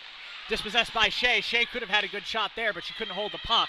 And now Destaller will send it into the neutral zone, and Cunningham will bring it into the Blade zone. Cunningham looking for an open shot. Centering pass is gloved and held onto by Lacasse, and we'll have a face-off in Boston's zone with 7:36 left in the third. Genevieve Lacasse smart enough to know that nothing good can come from that centering aerial pass. Just glove it out of the air, hang on for a defensive zone face-off. Blades doing a very good job of getting that puck in deep and then harassing the defenseman, harassing Desjardins, forcing them to make a play and causing those turnovers. You saw Megan Shea just create a good chance, but just unable to get a shot off. We'll have another face-off, this time outside the zone as Calgary was offsides. Jenner to take the face-off for the Inferno. She'll be opposed by Brown, the assistant captain for the Blades. 7:30 left in this period. Face-off won by Calgary. Cudmore recovers, brings it back into her own zone. Kickham and Myers give chase, but it will be Crom who sends it into neutral ice. Now Kickham sends it over to Myers in the Calgary zone along the far side. Kickham with a centering pass, but it's sticked away by Cudmore. Kickham will recover herself. Centering pass there for Myers. Brown couldn't get the shot off, the backhand shot, as she ran right into Crom and fell down. Puck still loose in the Calgary zone. Recovered by Kickham, and they're going to call that offsides. It actually looks like it might be a hand pass on Tara Watchorn as that puck was sent up along the boards. She tried to keep it in, but in doing so, batted the puck down with her hand, and Kickham was able to pick it up before Watchorn could get a stick on it. Puck comes out of the zone. Murphy, Farrell, and Flores out there for the Blades as forwards. St. Germain and Watchorn are the defensemen. Puck recovered in their own zone by Aoki for the Inferno. She attempts to skate it out. Murphy's on her, but will make the blue line and now cross center ice. Pass to Lovell, but it will be taken away by Watchorn on a bad bounce. Watchorn loses it in front of her own net, but is able to recover with Lovell giving chase. And now it will be tapped out by Farrell after a pass from Watchorn. Loose puck right in front of the Inferno bench with 6:22 left in the third period. And Esposito will recover the puck, skating it right across the Riverhawk logo at center ice and into the Boston zone. Duncan gets his stick in the way of Esposito's pass to Jenner, and now there's a loose puck behind the Boston net. Fighting for it are Duncan and Burns for the Blades, and Hag and Jenner for the Inferno, and Boston will come away with it with Farrell chipping it along the near side boards and out. Crom gives chase for the Inferno as the Blades go off for a change, and now there's a loose puck all the way back around behind the Calgary net, which will be played by Desjardins. Now Mo, up to Wickenheiser. Wickenheiser's pass goes to Hag. Hag brings it into the Boston zone, looking for a centering pass with Mo, but the pass is too high, and Wickenheiser will cover behind the Boston net. Wickenheiser falls down with the puck, and she'll turn over to Shea. Shea cross center ice, looking for help, and instead chips it into the near side of the Calgary zone, back behind the net where it's recovered by Cudmore. Now Mo. Cross ice pass for Hag. Hag brings it into the Boston zone, looking for help. Centering pass to Wickenheiser is broken up by Giannino. Giannino will now fight for it with Mo, who falls in the corner, and Tremblay will send it out of the Boston zone. Cudmore winds up with a big shot from center ice, gloved down by Lacasse, and leaves it off for Watchorn. Will send it right back into the neutral zone. And one thing we've noticed in this third period, the Blazers are doing a great job of limiting those odd man rushes by keeping that third player high in the zone. That last shift, it was Nicole Giannino, high in the zone, disrupts the play in the slot and turns the puck over. Doing a great job of limiting those shots, limiting odd man rushes. Blades control the puck in their own zone. Turnover by Tremblay. Cunningham Deeks shoots and can't get the shot off. That would have been terrible had she been able to get a solid shot off. But it looks like Lacasse stands strong, and now there's going to be a tie-up and a whistle in the corner. 4:21 left in regulation, 4-2 Calgary in a very good period so far for the Boston Blades. Yeah, you mentioned a very good period, Chris. They've only allowed 9 shots thus far this period, vastly improved from the 20 in the previous 2 periods, while also getting a pair of shots, and out of those 2 shots, one went in the back of the net. So a couple more pucks to the net, a much better defensive effort from the Blades team. This is a lot to build on, especially against a very talented and deep Inferno roster. Brown brings the puck across center ice and into the Calgary zone. She fights for it with Crom. Calgary recovers the puck. Jenner chips it out to center ice, but it's chipped right back in by Burns. Controlling the puck behind her own net is Desjardins. She leaves it off for Cudmore, who bats it around the far side. Now Esposito attempts to clear, cannot, as Burns keeps it in. Puck recovered by Kickham, and now batted into the near side. Kickham, centering pass, looking for Brown, but Brown's stick bats it into the near side corner. She'll go fight for it in the corner along with Cudmore. Brown recovers the puck. She and Cudmore jar for it in the corner, and the puck will come loose and go all the way around to the far side. Kickham fighting with Crom for the puck. And Calgary will clear the zone with Esposito, who now has Lovell and Jenner. Esposito 3-on-1 there, and Esposito can't find Lovell to get a shot off. Now Myers chips it out of the Boston zone. That pass is going to go all the way down the ice, and that'll be icing on Boston. No, icing waved off. Aoki brings it back from behind her own net. Grace Murphy is on her and brings her down. No call, and the puck will remain in the Calgary zone. 2:53 left in regulation, 4-2 Calgary. Now Mo chips it into the Boston zone. Wickenheiser looking to get a stick on it. She cannot. Duncan recovers and brings the puck behind her own net, and we have a stoppage of play with 2:42 left in regulation. It looks like offsides on that dump in by the Inferno, and I believe it was Mo giving chase. Didn't hear the whistle, didn't hear the arm up. Still trying to hustle, still trying to do her best to keep this a 2-goal contest. Face-off won by Boston. Watchorn controls the puck in her own zone. Sends it up for Lyons, who can't get a stick on it, but now Watchorn will take it herself. Watchorn centers it, shuffles it on goal, but it goes wide as getting in the way was Hag, who loses her stick in the process. Now Wickenheiser across center ice. She has Mo with her.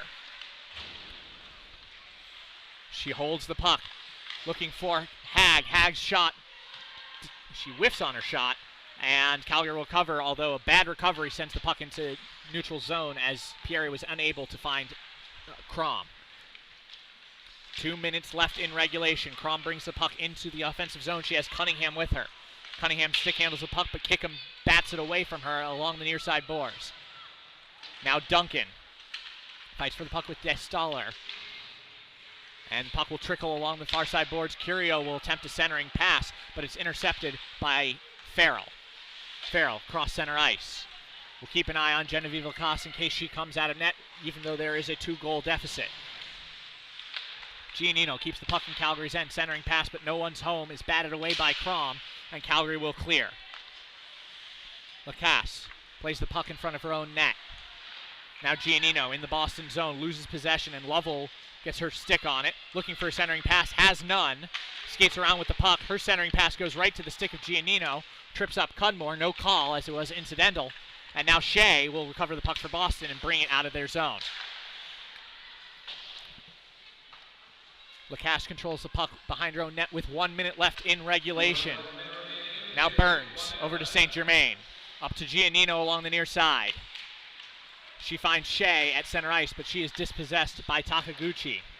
And the Blades can't get it deep enough to get Lacasse off to the bench for the extra attacker here in the last minute.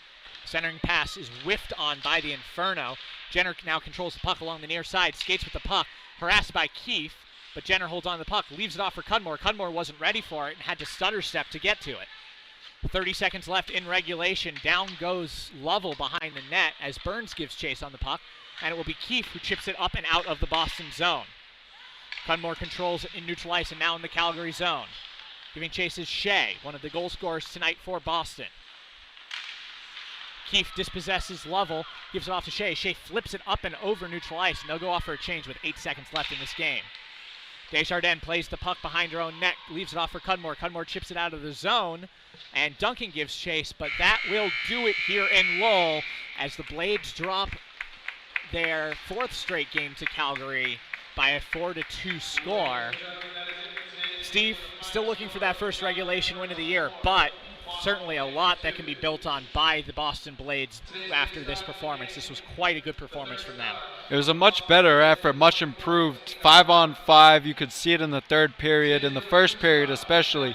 The first period, all the shots came from the outside. It was 20, still a high number, but very easy save for your all-class goaltender. The third period, so they corrected the mistakes from the second period. They gave up too many odd-man rushes, too many 2-on-1s, 3-on-2s. So they kept that third player high in the zone, that third forward, who was able to get back and disrupt those rushes. And Calgary really had no answer for that in the third period, unable to get many shots on Genevieve Lacasse. We will take a short break, but we will be back to wrap up this game from the UMass Lowell campus, Songus Arena. Final score of this one, 4-2 Calgary Inferno over the Boston Blades. We will be right back in a moment.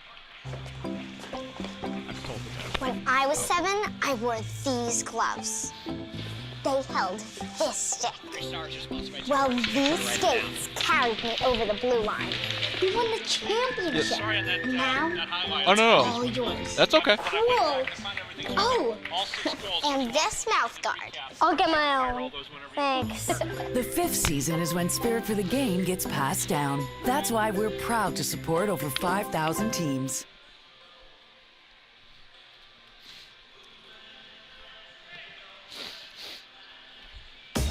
What was the final shot total? 100% drive. Roughly. 100% passion. Okay. 100% effort. But women in sports get only 5% of the attention. Canada's dairy farmers believe women in sports should be seen and heard loud and clear.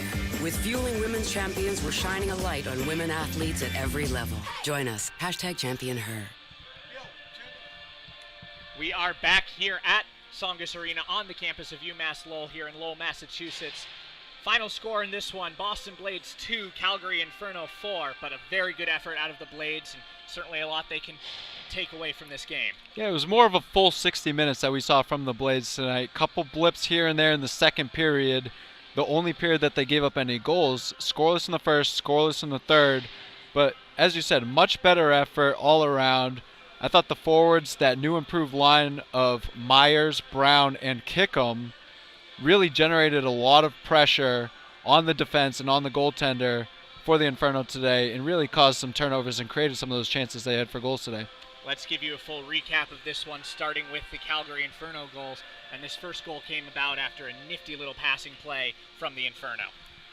Yeah, it was Wickenheiser who was, I believe, just trying to center that, or maybe that was an intentional shot. It was Mo crashing hard to the net. We originally thought she got a tip on Lacasse, but very hard for Genevieve to see that puck. Trickles by. Wickenheiser gets credit for the goal, and it's 1-0 Inferno, and they scored pretty soon after that as well.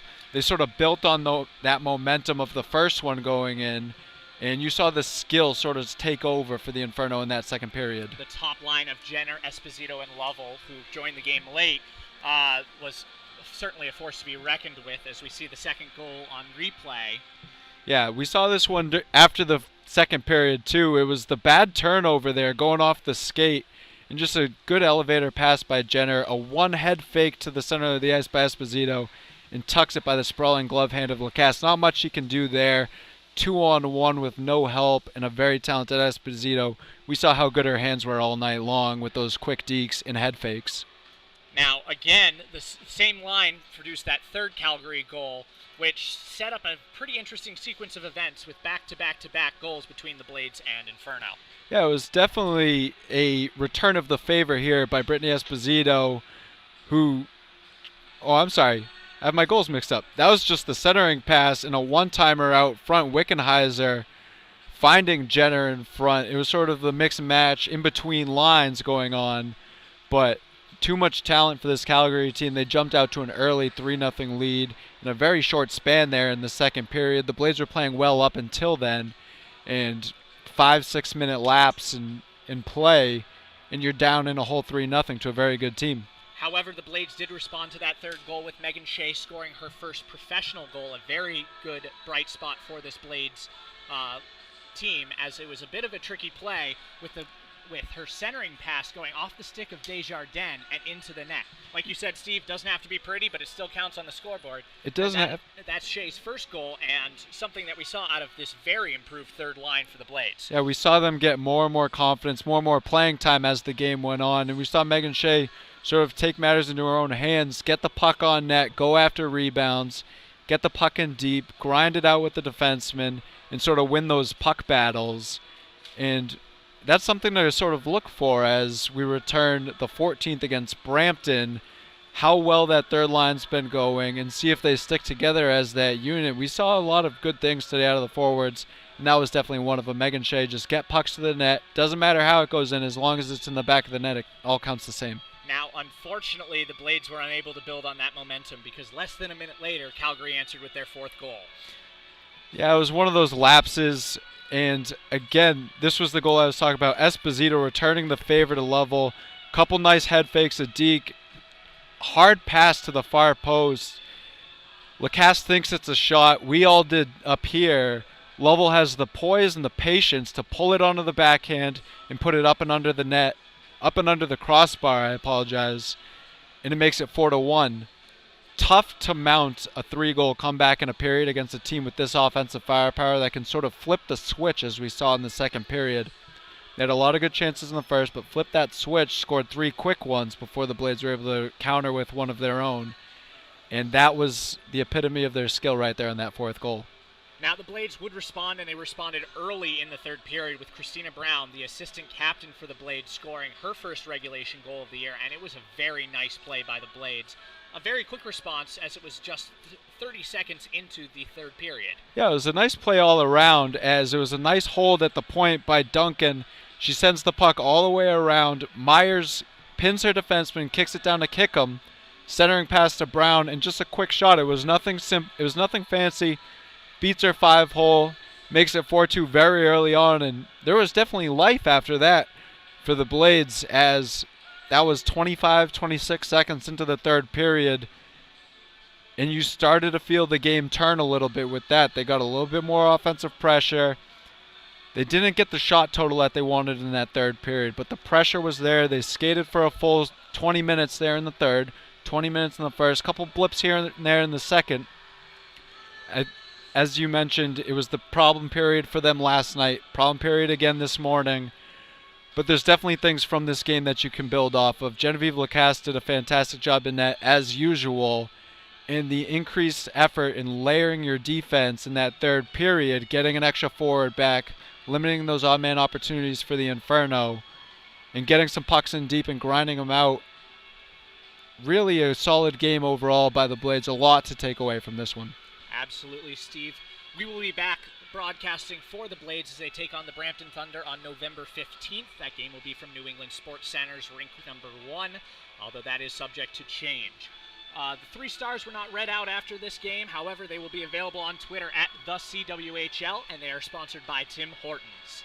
That will do it for this morning's game. The CWHL and CWHL Live would like to thank Canada's Dairy Farmers Fueling Women's Champion Program for their valuable support in presenting CWHL streaming in 2015-16.